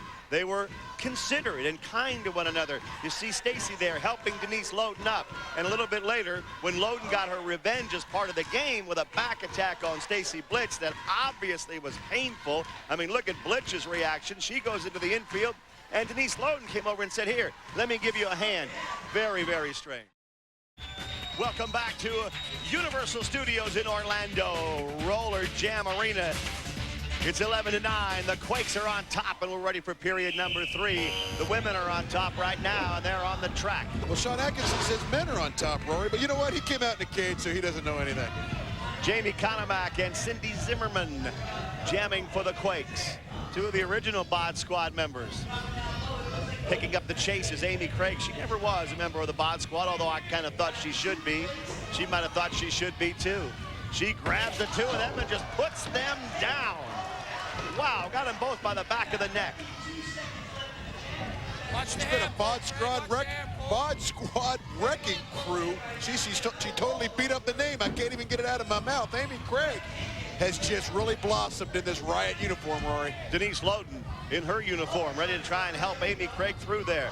Gives her a little whip on the knees, and she gets down and gets under. Nice play by Craig and Loden. 2 red. Getting past Cindy Zimmerman and Jamie Konomak. Remember, you got to be standing to call it off. You see the teamwork here. The Loden-Craig combination just leaves the Bod squad standing still. They didn't know what was going on. Amy Craig at the top takes down 2 of the Bod squatters, and then with a little help from her friend, Denise Loden gets the whip for the points. Great job for the Riot women. And they've tied the game up at 11. Jam 2 of the 3rd period. 4 jams per period, remember. Stacy Blitch has her motorcycle helmet on, and there she goes. She's out of the jam. And Amy Craig says, I did it once, I can do it again. Let's see against Blitch if she can give us a repeat performance. Oh, there goes the knee up into the midsection. It didn't knock Craig out of there, though. Amy's tough as well as being a tremendous skater. Blitch is tough as well. You already knew that, and they're really working each other over. There's that knee again, but so far, Craig has not gone down. Amy grabs Stacy Blitch, and she's leading it right into Denise Loden. Those skates right into the back. Now let me see, are you gonna go help her up or not? Not so far, not this time. She's looking at her. She shakes her head no and skates away. Well, she may have skated away, but Amy Craig skated Stacy Blitch right into the kind of a modified double boot by Denise Loden. And Rory, she didn't go help her up, but we're 6 jams into 8 potential jams for the women here in this game, and we have had 0, count them, not 1, but 0 fights between Stacy Blitch and Denise Loden. This women's movement, having unified these two, seems to be sticking for now. That is really a rarity. Here comes Konomak and Gina Lombardo. Oh, Gina gets knocked down hard, knocked one of her tattoos off. And Konomak out there by herself. She's really fun to watch. You gotta just love the enthusiasm. She's not a real big little thing as Jamie Konomak, but she seems to strike some fear into the Women of the World Skating League. I don't know how she does it. All enthusiasm. She's one of the nicest people you'd ever want to meet, ever. And now she's up against Denise Loden. And Denise is working her over. Blitch is hiding. Uh-oh. Oh, not for long. How about a somersault, Denise? Oh, man. And then the back flip right on top of her. She helps her up, Rory. They're sticking to it. That one there didn't do it. That's my story, sticking to it, says Malibu Stacy with the blue motorcycle helmet that you like so much. But Denise Loden with the red hair you like so much goes down in a heap. But from her friend, we're 7 jams in, no fights, Rory. These two are sticking to this little unified women. What did she say? Women's Skating League, WSL? Whatever she said, we get the point. And when she helps Denise Loden up, you know that things aren't normal around here. Now Denise goes out on the jam. This is the final jam of the women's period. Denise Loden being chased out there by Jenny Matthews. And Matthews gets bumped into the infield, and Amy Craig gets knocked down by Stacy Blitch. Matthews picks herself up, and her and Craig, who both got knocked down, push each other a little bit. Stacy Blitch puts that leg up there again, trying to knock Loden down. Denise stays on her feet. And they race toward the back of the pack where the points are. Loden grabs the hair, Matthews, and sends her down, and Cindy Zimmerman down, and just about everybody else in a Quakes uniform. There's the low shot to Konomak, and Loden calls the jam off. 4 red and 3 blue. There were 4 red and 3 blue on the play. You heard Sean Atkinson giving 4 red points and 3 blue. There was a little shot from Denise Loden, knocking Stacy Blitch down. She helped her up and knocked her down again, and Atkinson pushed Loden down. No, everything's not all niceness here at the moment. We're tied. We'll be right back. It's better to remove your corn. New Band-Aid brand corn. Big game on the women's side. Well, she stepped up recently. She is emerging, and she's actually emerging in person right here. Kiss to the crowd. She is a whole new player, just dominating the women's. Here come the enforcers, the enforcer women again without Karen Magnuson, out with an injury, and that means Janet Abraham, who injured Jamie Konomak recently, will have to continue to be tough out there. You have to wonder what's going through her mind. She really stepped up when challenged by Mark D'Amato last game, Rory, but she went out of here with a little bit of a disheveled look on her. Shea Brown's really emerging as an animal here in the World Skating League, Rory. Just thank Tink Miller, who was on the receiving end of that blow. And Janet Abraham, she really may be shaken up by that injury she inflicted on Jamie Conemack last time out. She has it in her, but look for her to be a little bit gun-shy here early.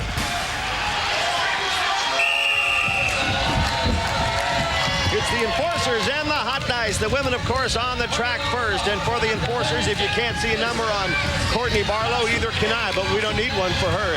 The black leather will do just fine, and she's out there leading this jam against Mindy Smith of the Nevada Hot Dice. And right now, they're the two lead jammers. Barlow for the Enforcers. There's a good look at the outfit, and the outfit just got a smudge on it. Mindy Smith continues on with the jam for the Hot Dice. Still plenty of time on this jam, a full 28 seconds. Katie Cooper comes back to lend a hand, and they get by April Tootle.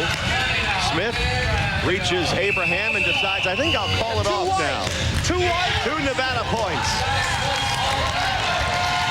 And apparently the Hot Dice are going to go with speed. Usually if they were going to go with a power game here, Roy, they might have sent like Laura Weintraub out on the first jam, maybe Shea Brown, but they sent Mindy Smith. They put the fastest bullet in the gun and they shot her right out of the chute and got some quick points. 2-0. The Hot Dice get on the board first. And here comes the second jam, and there is the gal you just mentioned, Laura Weintraub for the Nevada Hot Dice. And she creeps up on Christine Kasson. Both teams trying to get some early momentum here, and Kasson knocks her down. So that leaves Christine out there by herself. And many people in the World Skating League are really just taking their hats off to the Enforcer women. The absence of Karen Magnuson has been picked up by many Enforcers, especially Big Janet Abraham. But they're a team that is still united. Pleasant surprise. Shea Brown is back to block. Shea Brown is tough. She is not easy to go around, and Christine Kasson's fighting that out, but it's a little easier when you get an assist like that. April Tootle caught Shea Brown napping and took her down. The Enforcers get 1 point.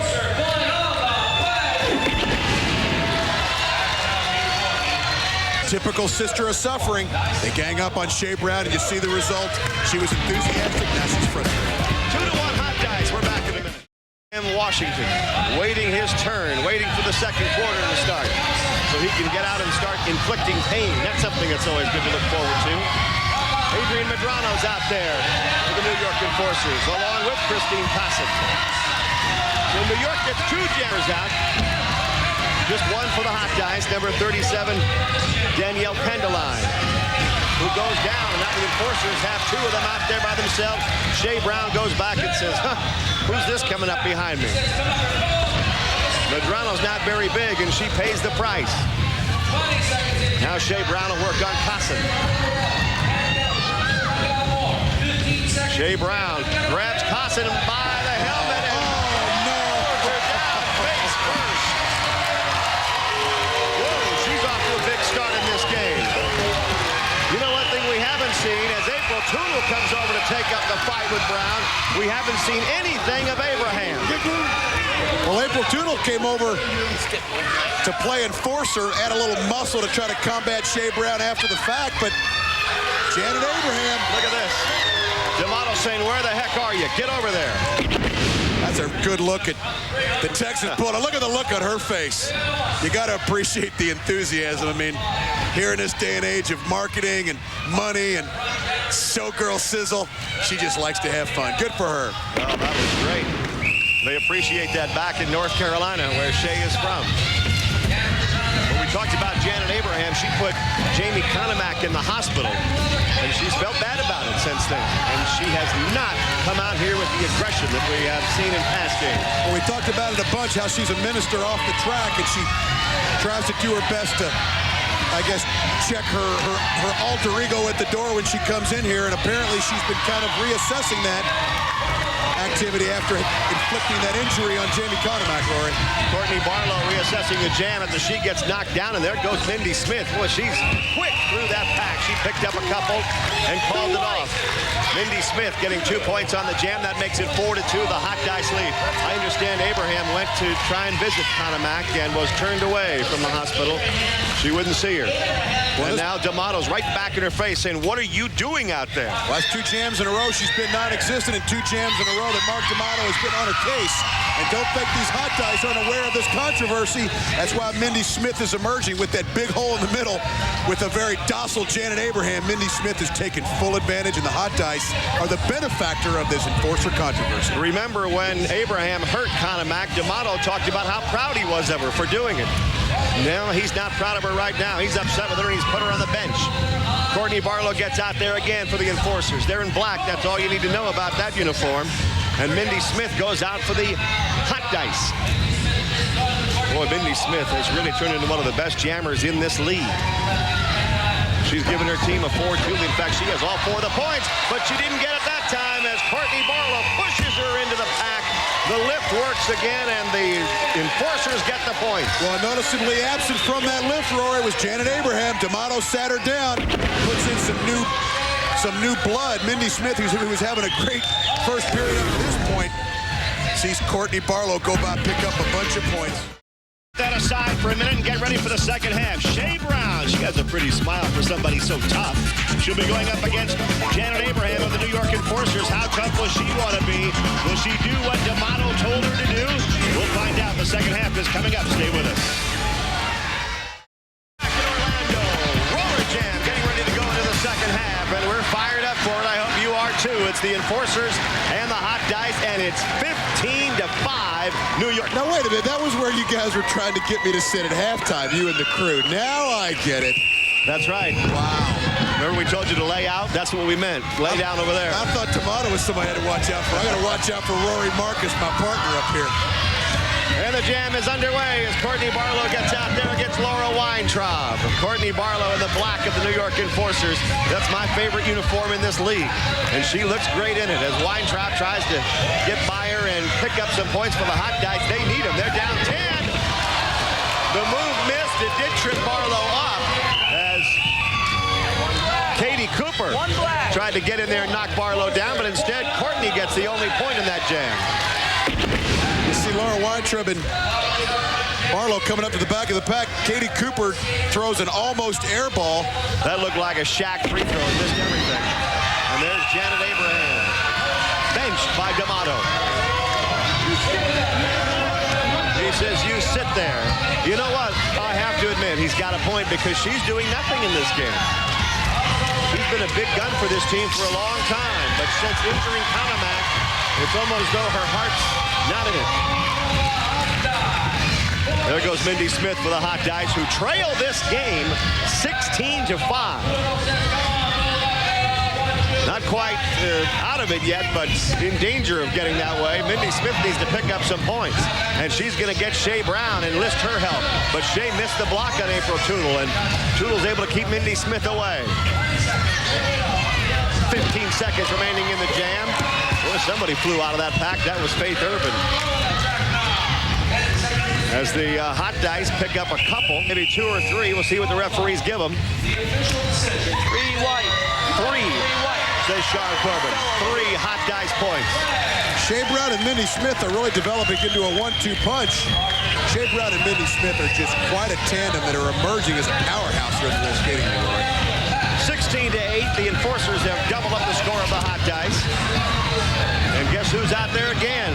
That's right, Mindy Smith. And here comes Adrian Medrano. Every now and then they'll send Adrian Medrano out there. I don't think I've ever seen her score a point. And I'm still waiting. She gives it her all, though she's only about 4'11". And here comes Mindy Smith for the hot dice, trying to get him even closer here in this third period. Oh, she went right by Courtney Barlow. Now gets another one. Good skating by Mindy Smith. Let's see if Abraham does anything. She's basically just standing there. Smith gets by Barlow again and again and again. And now it's just Abraham and Mindy Smith. What will she do? That's kind of a mild block. Abraham now kept her from scoring another one. Mindy Smith calls it off, and look at this. Here comes D'Amato onto the track. Mark D'Amato's after his own skater, I think.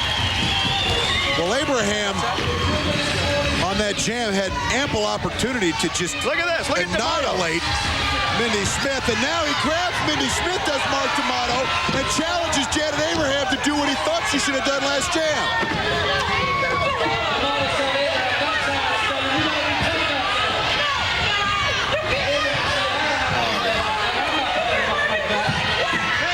She just quit the team. She quit the team. Janet Abraham said, you can't fire me because I quit. No!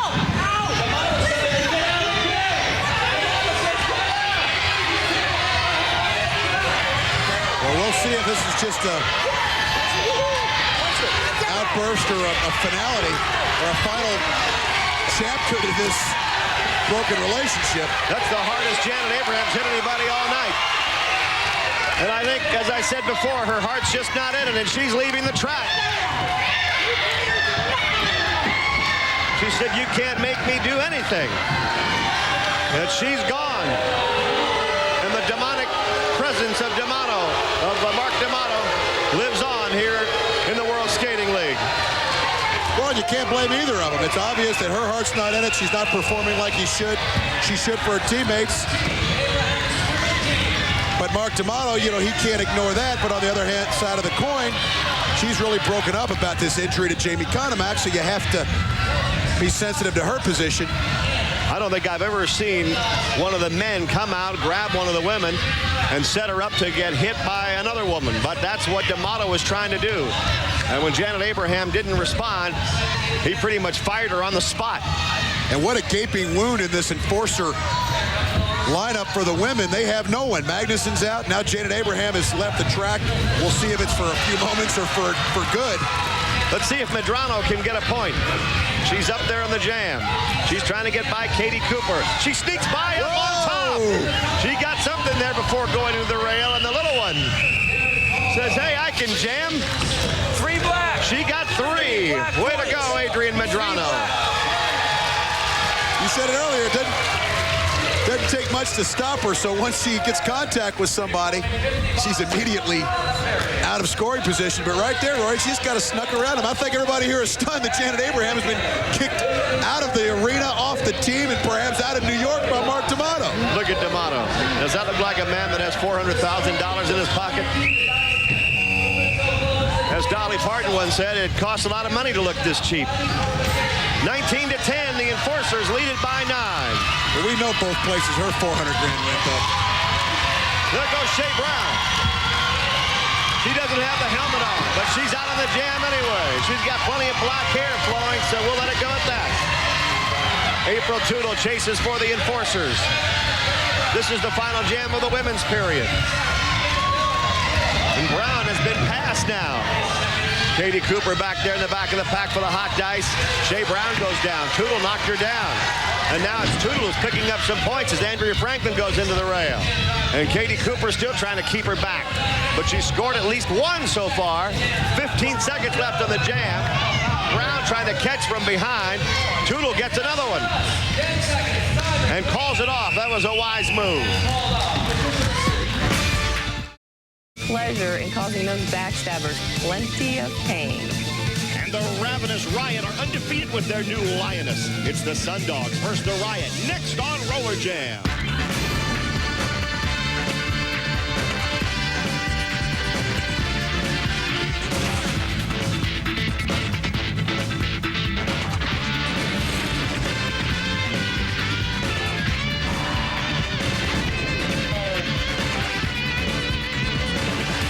You get a beautiful look at Universal Studios and Orlando, Florida. That's where we are tonight for RollerJam here in the World Skating League. And tonight, we bring you the Florida Sundogs, the home team here against the Illinois Riot.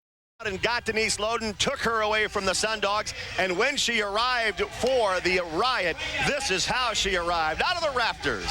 This is the greatest thing I've ever seen. It's still great, and I've seen it 1,000 times.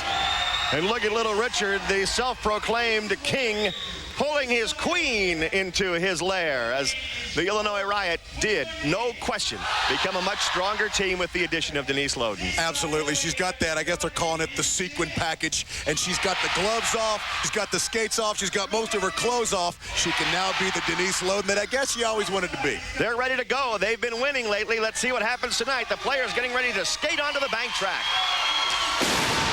Oh, man, someday we're going to blow somebody up with that. Too late.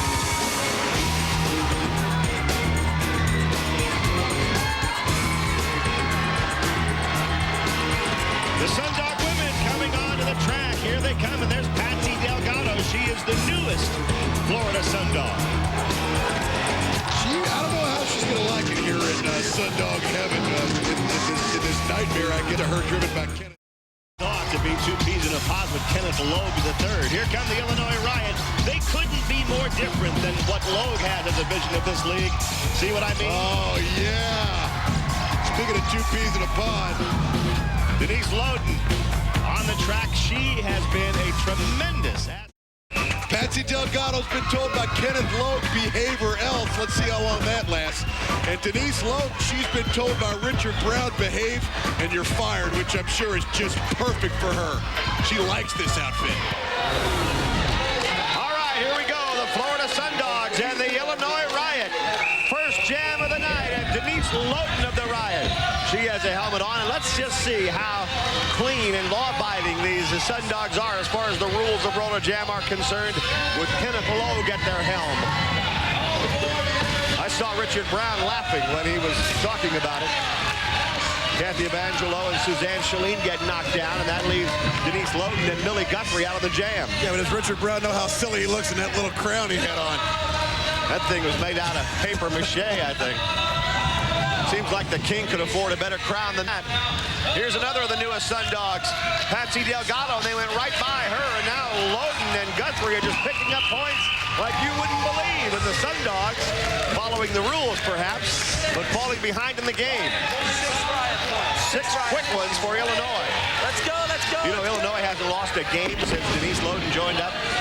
Well, it's plays like this that are the reason for that. She had a jammer helmet on right out of the chute. Usually she doesn't do that, Rory. She sits back in the pack as a blocker for the first couple of jams to establish herself in there, and he's looking on. You know he can't like what he just saw in that jam, and now Denise Loden has put the blocker helmet on. She is versatile, and she is going to be a nemesis to Kenneth Logue as this nightmare for him continues. Ileana Bonilla gets out there for the Illinois Riot, and welcome back to the track, number 8, Gina Lombardo. She had a separated shoulder. She's recovered. She's back. I don't know if it still hurts her or not, but it's good to see her back. These skaters are tough as down goes Bonilla, and Lombardo's right out there by herself. She's back all right. She slipped down. She slipped on the track. Now she has to try and get her footing again. Well, obviously, coming back for her, she's trying to work some of the cobwebs and the kinks out. It's not easy. These guys make it look so easy when they skate around, but after a layoff, it takes a while to get back into business. Shauna Brown turned around and said, "Where have you been?" But Shauna didn't see big Patsy Delgado coming back. So Gina Lombardo picks up one, and look at Delgado and Loden. Loden takes a swipe at her. Well, they've changed sides. Have Delgado and Loden. We saw these battles let's go. transpiring. You wonder how Delgado's going to fit into that man's plans. Did you see Logue? He was happy that Delgado didn't do anything. We'll be right back. Richard Brown looks calm and happy, doesn't he? Just chatting with his players. I'll tell you, the King's been in a very benevolent mood since Loden came aboard, and they've been winning all these games. You know why? He doesn't really have to worry about the women anymore. He figures Denise Loden will take care of things, and so far he's been right. Well, they've gone from a position as little Richard Brown and the Riot men of usually being 4 or 5 points down every game to being 4 or 5 points up. That would make anybody, especially little Richard Brown, feel good. Kathy Evangelo doesn't feel so good as she gets dumped. And Millie Guthrie, along with Loden once again, are out there. It's interesting to watch the Sundog women. Here we go with Patsy Delgado and Suzanne Chalene. There's a whip for Millie Guthrie right underneath the two of them. That was easy. to red. Loden looks like she thinks it was almost too easy as Guthrie celebrates. Millie Guthrie was emerging as one of the few bright spots early when the Riot were very short-handed for the women. The addition of Denise Loden to Debbie Rice kind of freed her up to really express herself. And now that Debbie Rice is hurt, she seems to be picking up the slack very nicely for Denise Loden, the queen, and Little Richard Brown, the king, and the Riot. If Kenneth Logue is, if this is an example of his managerial genius as a coach, he's going to be about as successful as Jerry Faust was at Notre Dame. In other words, not very. 10-1. The Riot have jumped on top. Delgado has the Jammers coming on, but she gets knocked down, and that leaves the jam to Crystal Schneider. Kathy Evangelo looks to try and catch up to Schneider. Even at this early point in the game, the Sundogs need some points. 20 seconds left in the jam. Now, finally, the Sundogs maybe have a chance to score some. Logue's in the infield saying, go, go. He likes the old classic way of scoring points. In other words, no treachery, no trickery, just hard, clean skating. But does it work in this day and age? Not for Evangelo that time. No score. And Shauna Brown even has a few words for her. But you see the result of just a what I think is a very poor game plan by Kenneth Logue. And you got to ask yourself, they're down 10-1 in the first moments of his reign of terror. How long will these Sundogs continue to allow this to happen? And what recourse do they have to change his decision? You have to have some toughness, and that's where Delgado comes in. And I'm looking over there in the infield, I can see Delgado and Logue talking, and you can see that she's trying to make a point and say, look, we're getting blown out on the scoreboard. We're going to have to do something, toughen up a little bit. Here's Evangelo and Schneider again, and a hip check sends Crystal Schneider down. Kathy Evangelo from not too far from here, Palm Bay, Florida, with her Sundogs down 10-1. Millie Guthrie goes back to block. She's a great jammer, but occasionally you'll see her drop back and do the blocking. Evangelo trying to sneak by. Guthrie grabs her, pushes her, shoves her, elbows her, knees her. Does everything she possibly can to her, including set her up for Denise Loden. Evangelo falls down. Loden wants to do a little back attack, it looks like. That's it, Loden. That's it, Loden. She's going to take Corbin with her. Either that or she's just going to hang her. Welcome back to Universal Studios. The Riot leading the Sundogs by 3, and Broadway Danny Wolf is with Denise Loden. And Denise, you're facing your old team, the Sundogs, and I'll tell you, some of these Sundog girls, under the leadership of Logue, have been bad-mouthing you pretty hardcore. Who? Which ones? Patsy Delgado. Oh, that's no surprise. Look at her. Look at me, look at her. Look at me, look at her. What's wrong with this picture? Jealousy. Go back to you, Rory and Hawk.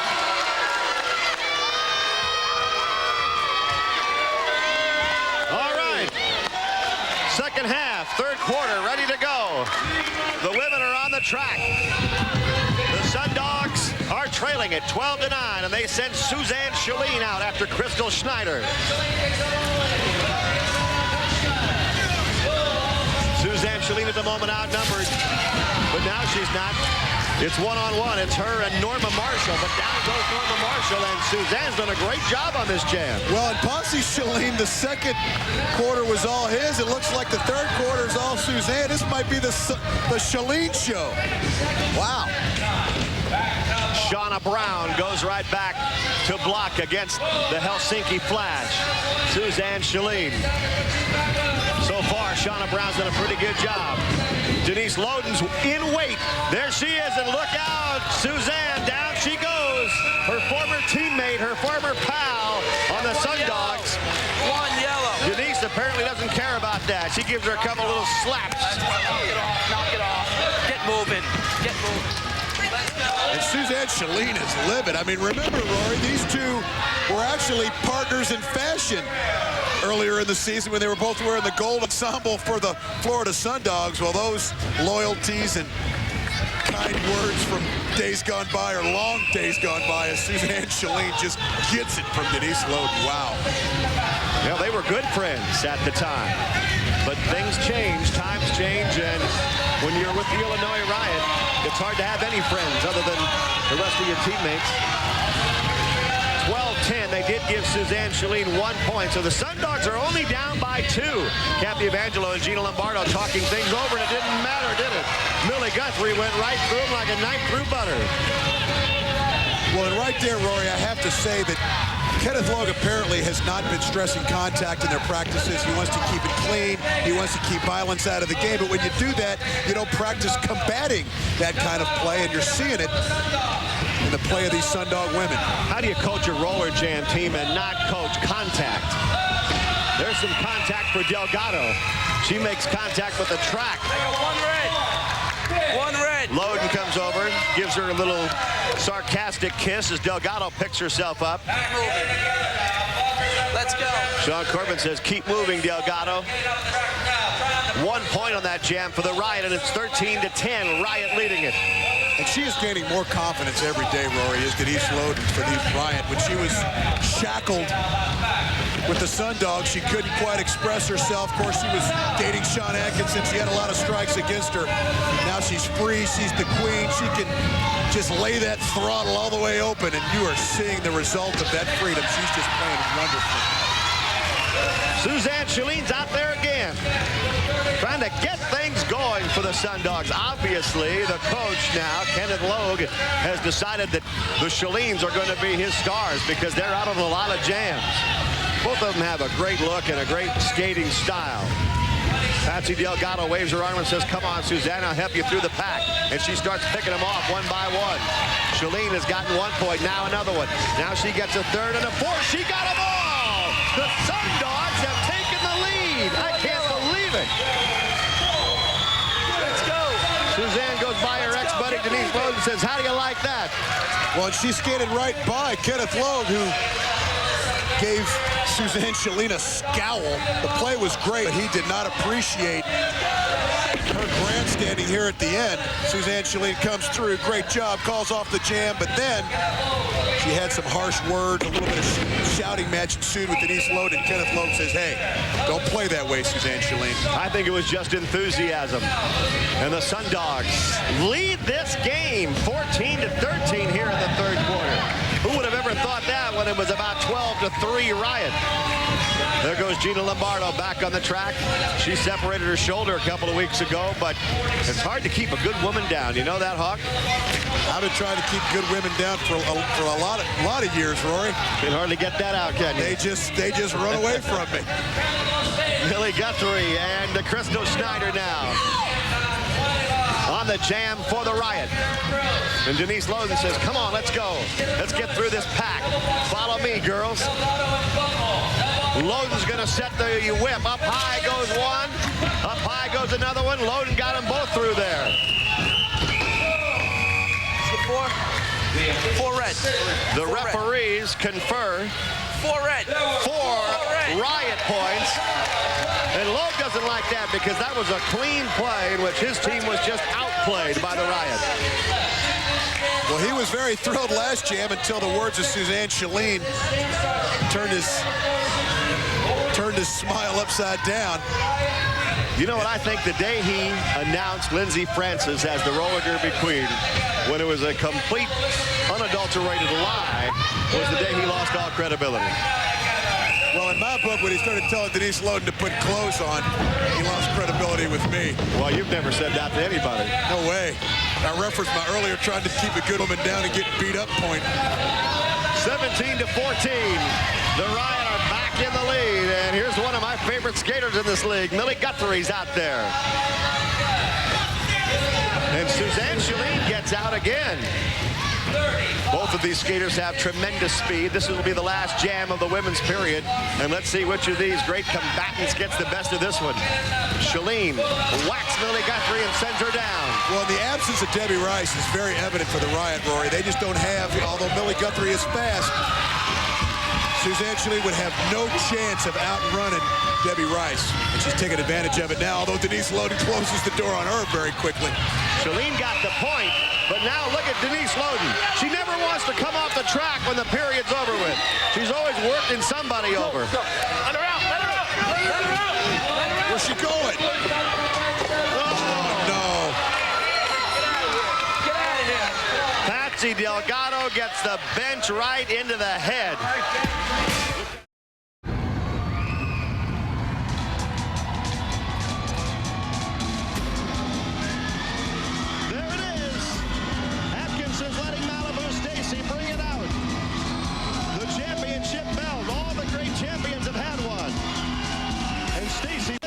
To keep it in California. She says it belongs.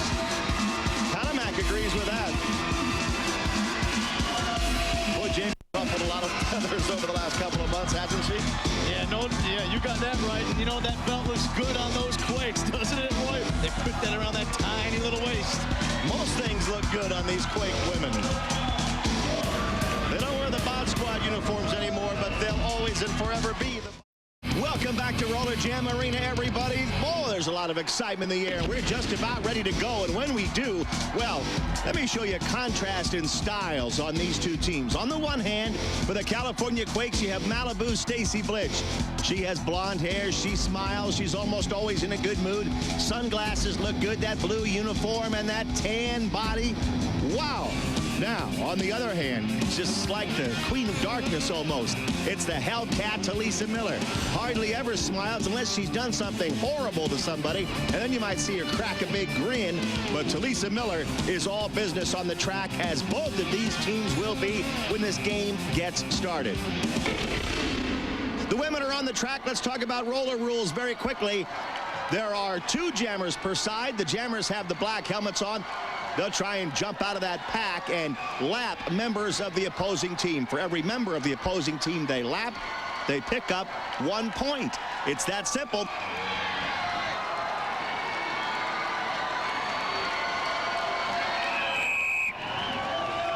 The game is underway. This is going to be tremendous on the women's side. It always is when Stacy Blitch and Talisa Miller go at one another, and they just knocked each other down. A little bit away from the jam, but they're already battling. And there goes Kanamak and April Tootle out there to try and get the opening points in this game. You know, this is an anything-goes match out here. It's not sanctioned, which I don't really agree with Kenneth Logue there. So that means all weapons are legal tonight there, Rory.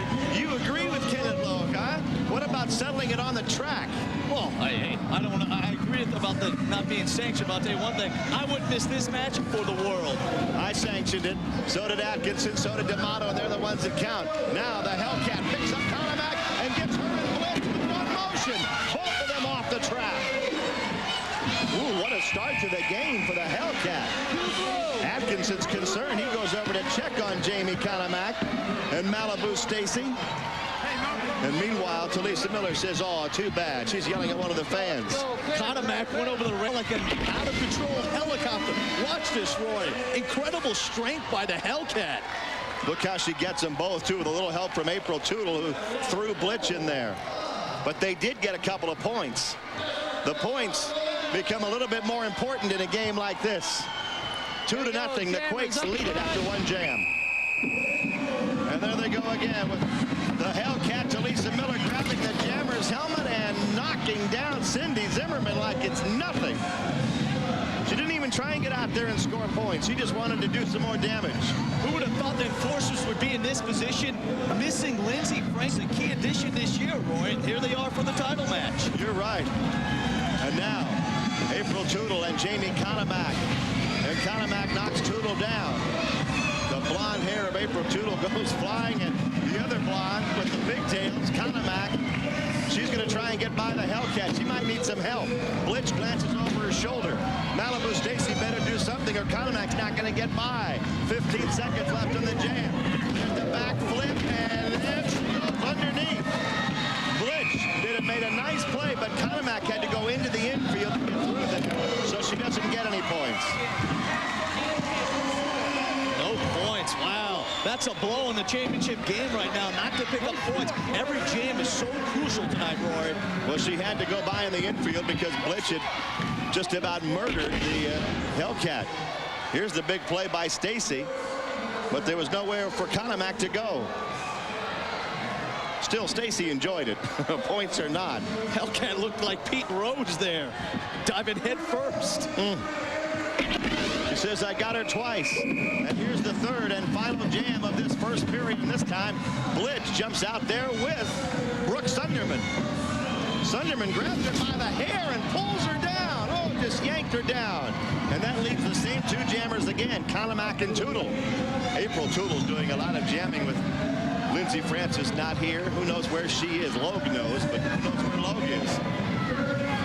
I don't think she'll ever be skating with their forces again, so April better get used to being the go-to girl here.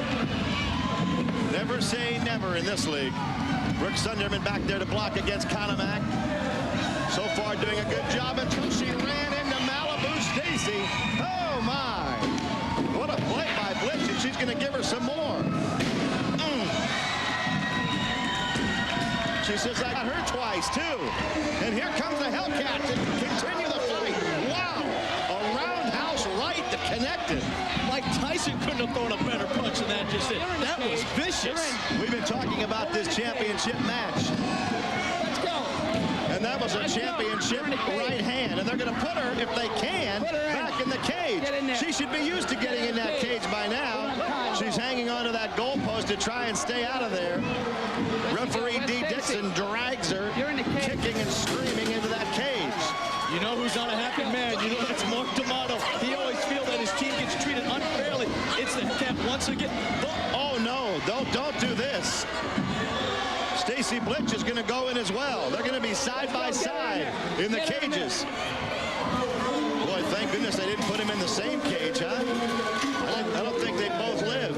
Off the track. But then on the other hand, what happened to that big rule of, hey, anything goes? Right now, anything's going in that cage, it looks like, between Stacy Blitz and the Hellcat.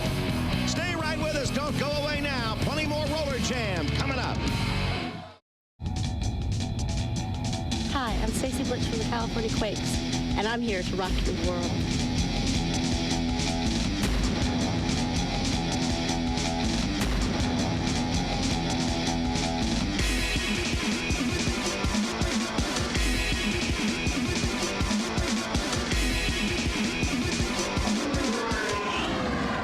Having a much more pleasant time in that swimming pool than she's having behind bars right now, and the water was a lot more refreshing than that particular stream of water too, with Stacy Blitz and the Hellcat side by side in that cage.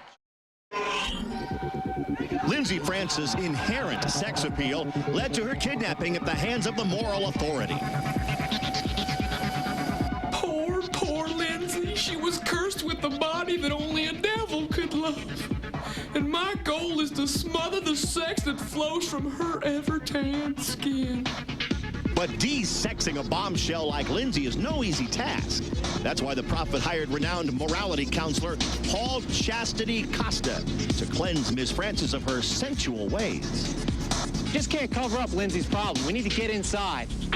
Strip her down naked to her beliefs and build from there. And after their initial meeting... We got our stars in the lead. What about Stacy? Stacy Blitz is a nasty little whore. Lindsey's dirty mouth literally got a cleaning. She then quickly discovered that the price for walking seductively didn't pay off. Whoa, whoa, Lindsey, your tramp walking days are over. Drop and give me 10 push-ups.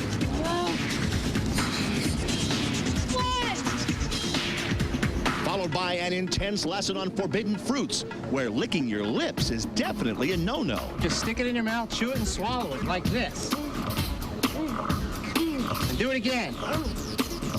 Don't bite my finger. And proper etiquette relies on steering clear of bananas. No. It's not a toy, Lindsey. You don't take all this time. You take it off, you break it, you put it in your mouth, and you eat it, okay? Paul just really opened my eyes. I had no idea, like, daily activities like eating and walking and working out could be perceived as arousing by the opposite sex. Obviously, Lindsey has no concept of what goes on inside the minds of modern-day men. Unfortunately for the male viewing audience, Paul Chastity Costa is seeing to it that these lewd acts of self-beautification disappear. Hot and sexual. This will fool you off. Now tread water for an hour. going to take a break now. Just time for Kenneth Lowe to go get a fresh banana. We'll be back. Stay with us. Hi, I'm Jamie Conomack from the California Quakes.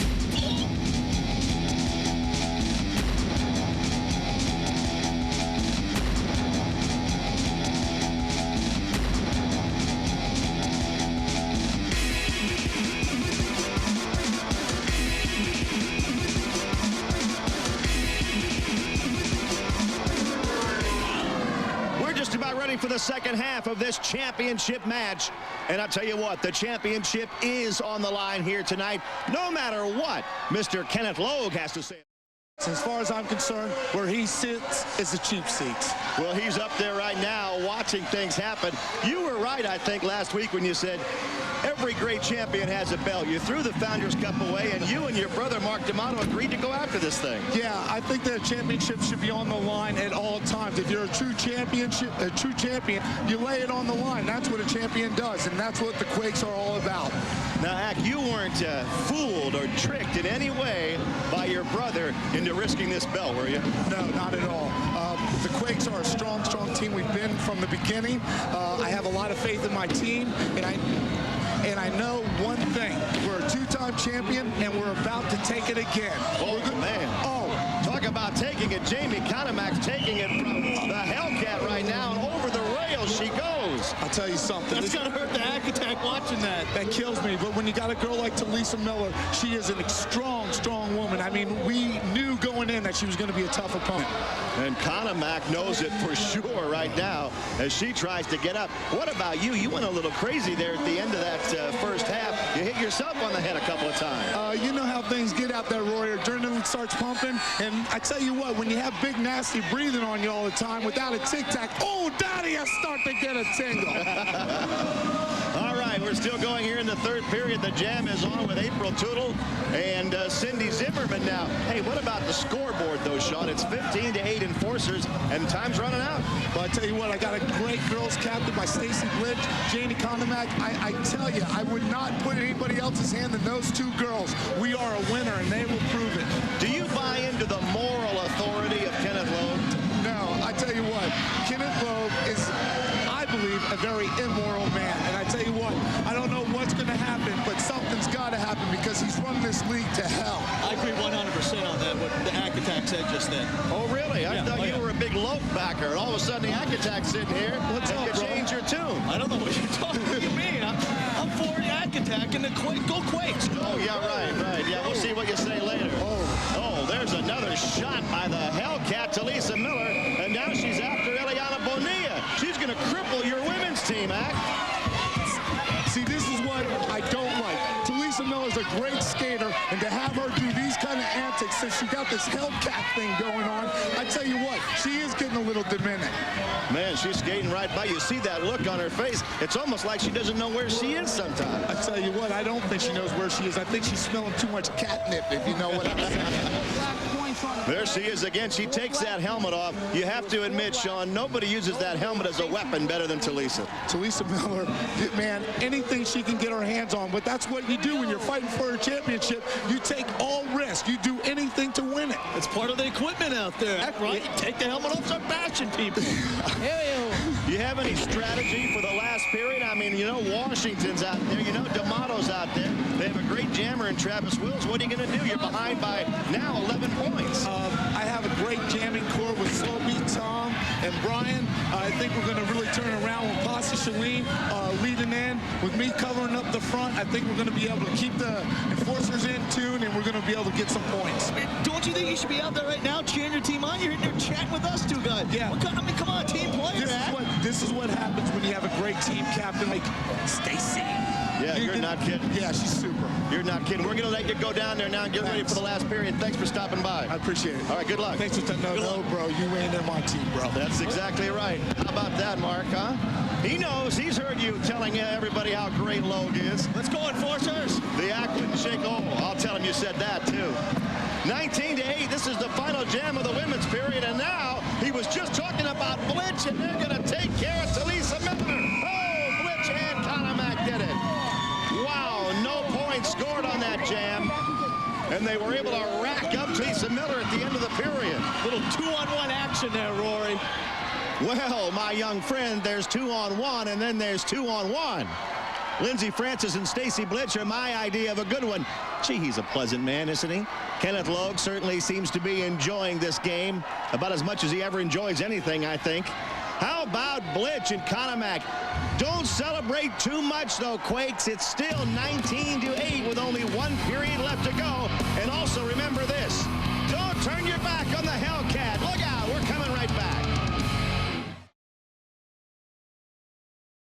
Terror here in the World Skating League, and Stacy Blitz not resting on her laurels now that she's the roller derby queen, returns the favor. And Mark Webber does a little Grand Marshal routine and uses a Quake as his baton. And don't forget Sean Atkinson. We've seen Sean Atkinson just going absolutely berserk on the track tonight, and maybe he's been a little berserk off the track lately as well. We're going to find out more. Denise Loden would have some of the answers, and to get them out of Denise, we go to Julie Lynch. All right, Denise, we've had our time with Sean. He's told his side of the story. We want to know how you feel being without Sean Atkinson. Part of me feels sad because Sean Atkinson is one of a kind. I've never been with anybody like him. But on the other hand, I consider him as sort of a hypocrite because he is the one that brought out my new personality. He brought me out of my shell with, you know, the new outfits and the new me. I mean, I love it, and he started to hate it, and it sort of tore us apart, but, you know, so be it. Sean has made allegations that you, Denise Loden, were responsible for fixing the competition for roller derby queen. Nothing could be further from the truth. I would never go so far as to fix something. I rely on my raw talent, and that's what gets me by. You and the rest of the American public found out about Sean and Stacy on national television. He kissed her right before your match race. How did that make you feel? I know Sean inside and out now, and I know what that was. That was just a way to get to me mentally right before my match race. That did hurt me a little. I think it was a nasty thing to do, but considering the two people that did it, I mean, what else can you expect? So now Stacy Blitch is the roller derby queen. She's not the real roller derby queen. I feel great about myself because I know that I'm the fans' choice. I won the original roller derby queen contest.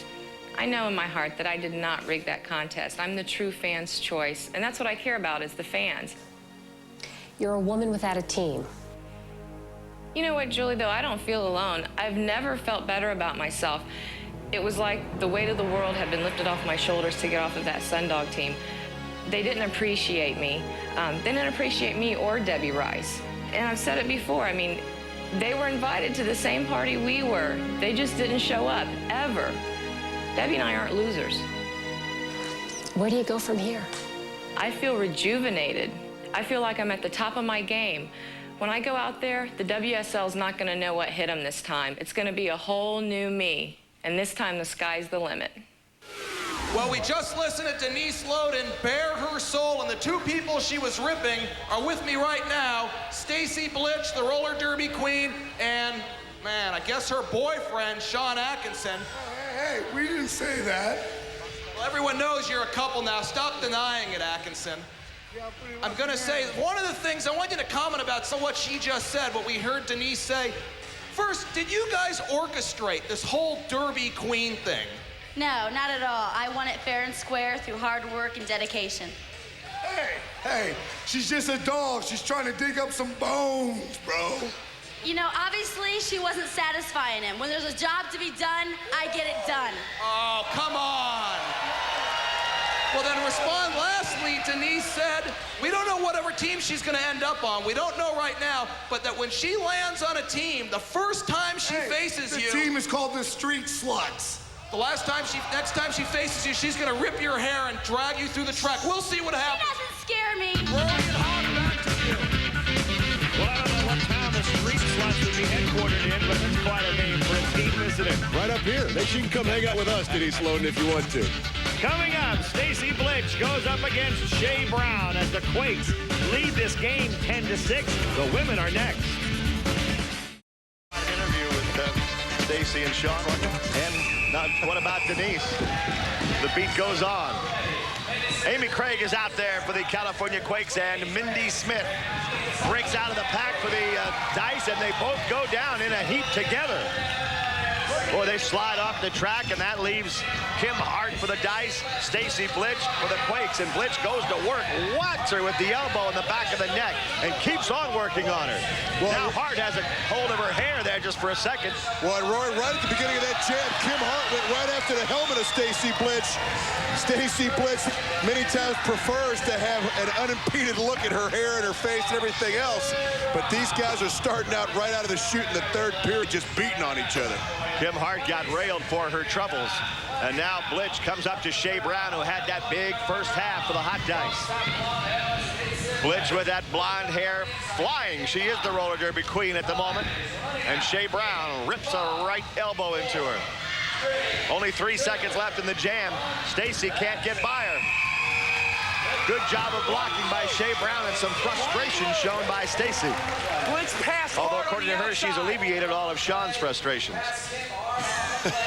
I'm not touching that one, but remember the first half, Stacey Blitz really got under the skin to Shea Brown. Well, speaking of getting under something, she sends Kim Hart over the rail. But she chose this time just to mix it up with Shea Brown on the track. Shea Brown doing a great job of blocking. I don't think she wants to have a repeat of the first period where she totally got Shea Brown in aggravation. And that's like sticking your head in a hornet's nest, Rory. I've never done that. 14-6. Make it 11-6. They gave her just 1 point. So 11-6. The Quakes lead it by 5. And the Hot Dice trying to get right back in. And Amy Craig out there and Mindy Smith. These two were out together on the last jam. And they both went down and out together, out of the jam. Craig grabs her around the neck again, and Mindy Smith grabs her right back. Neither one of them went down that time. Amy Craig, a great champion speed skater. She's smooth out there. And Mindy Smith emerged as a terrific jammer as well. And Craig got the better of it that time. She pushed Mindy Smith into the pack that was bottled up along the rail and went by everybody. You can see Stacey Blitch, Jenny Matthews, I think Brooke Sunderman, the Brooke House is in there up against the rail. She walks home with 4 points.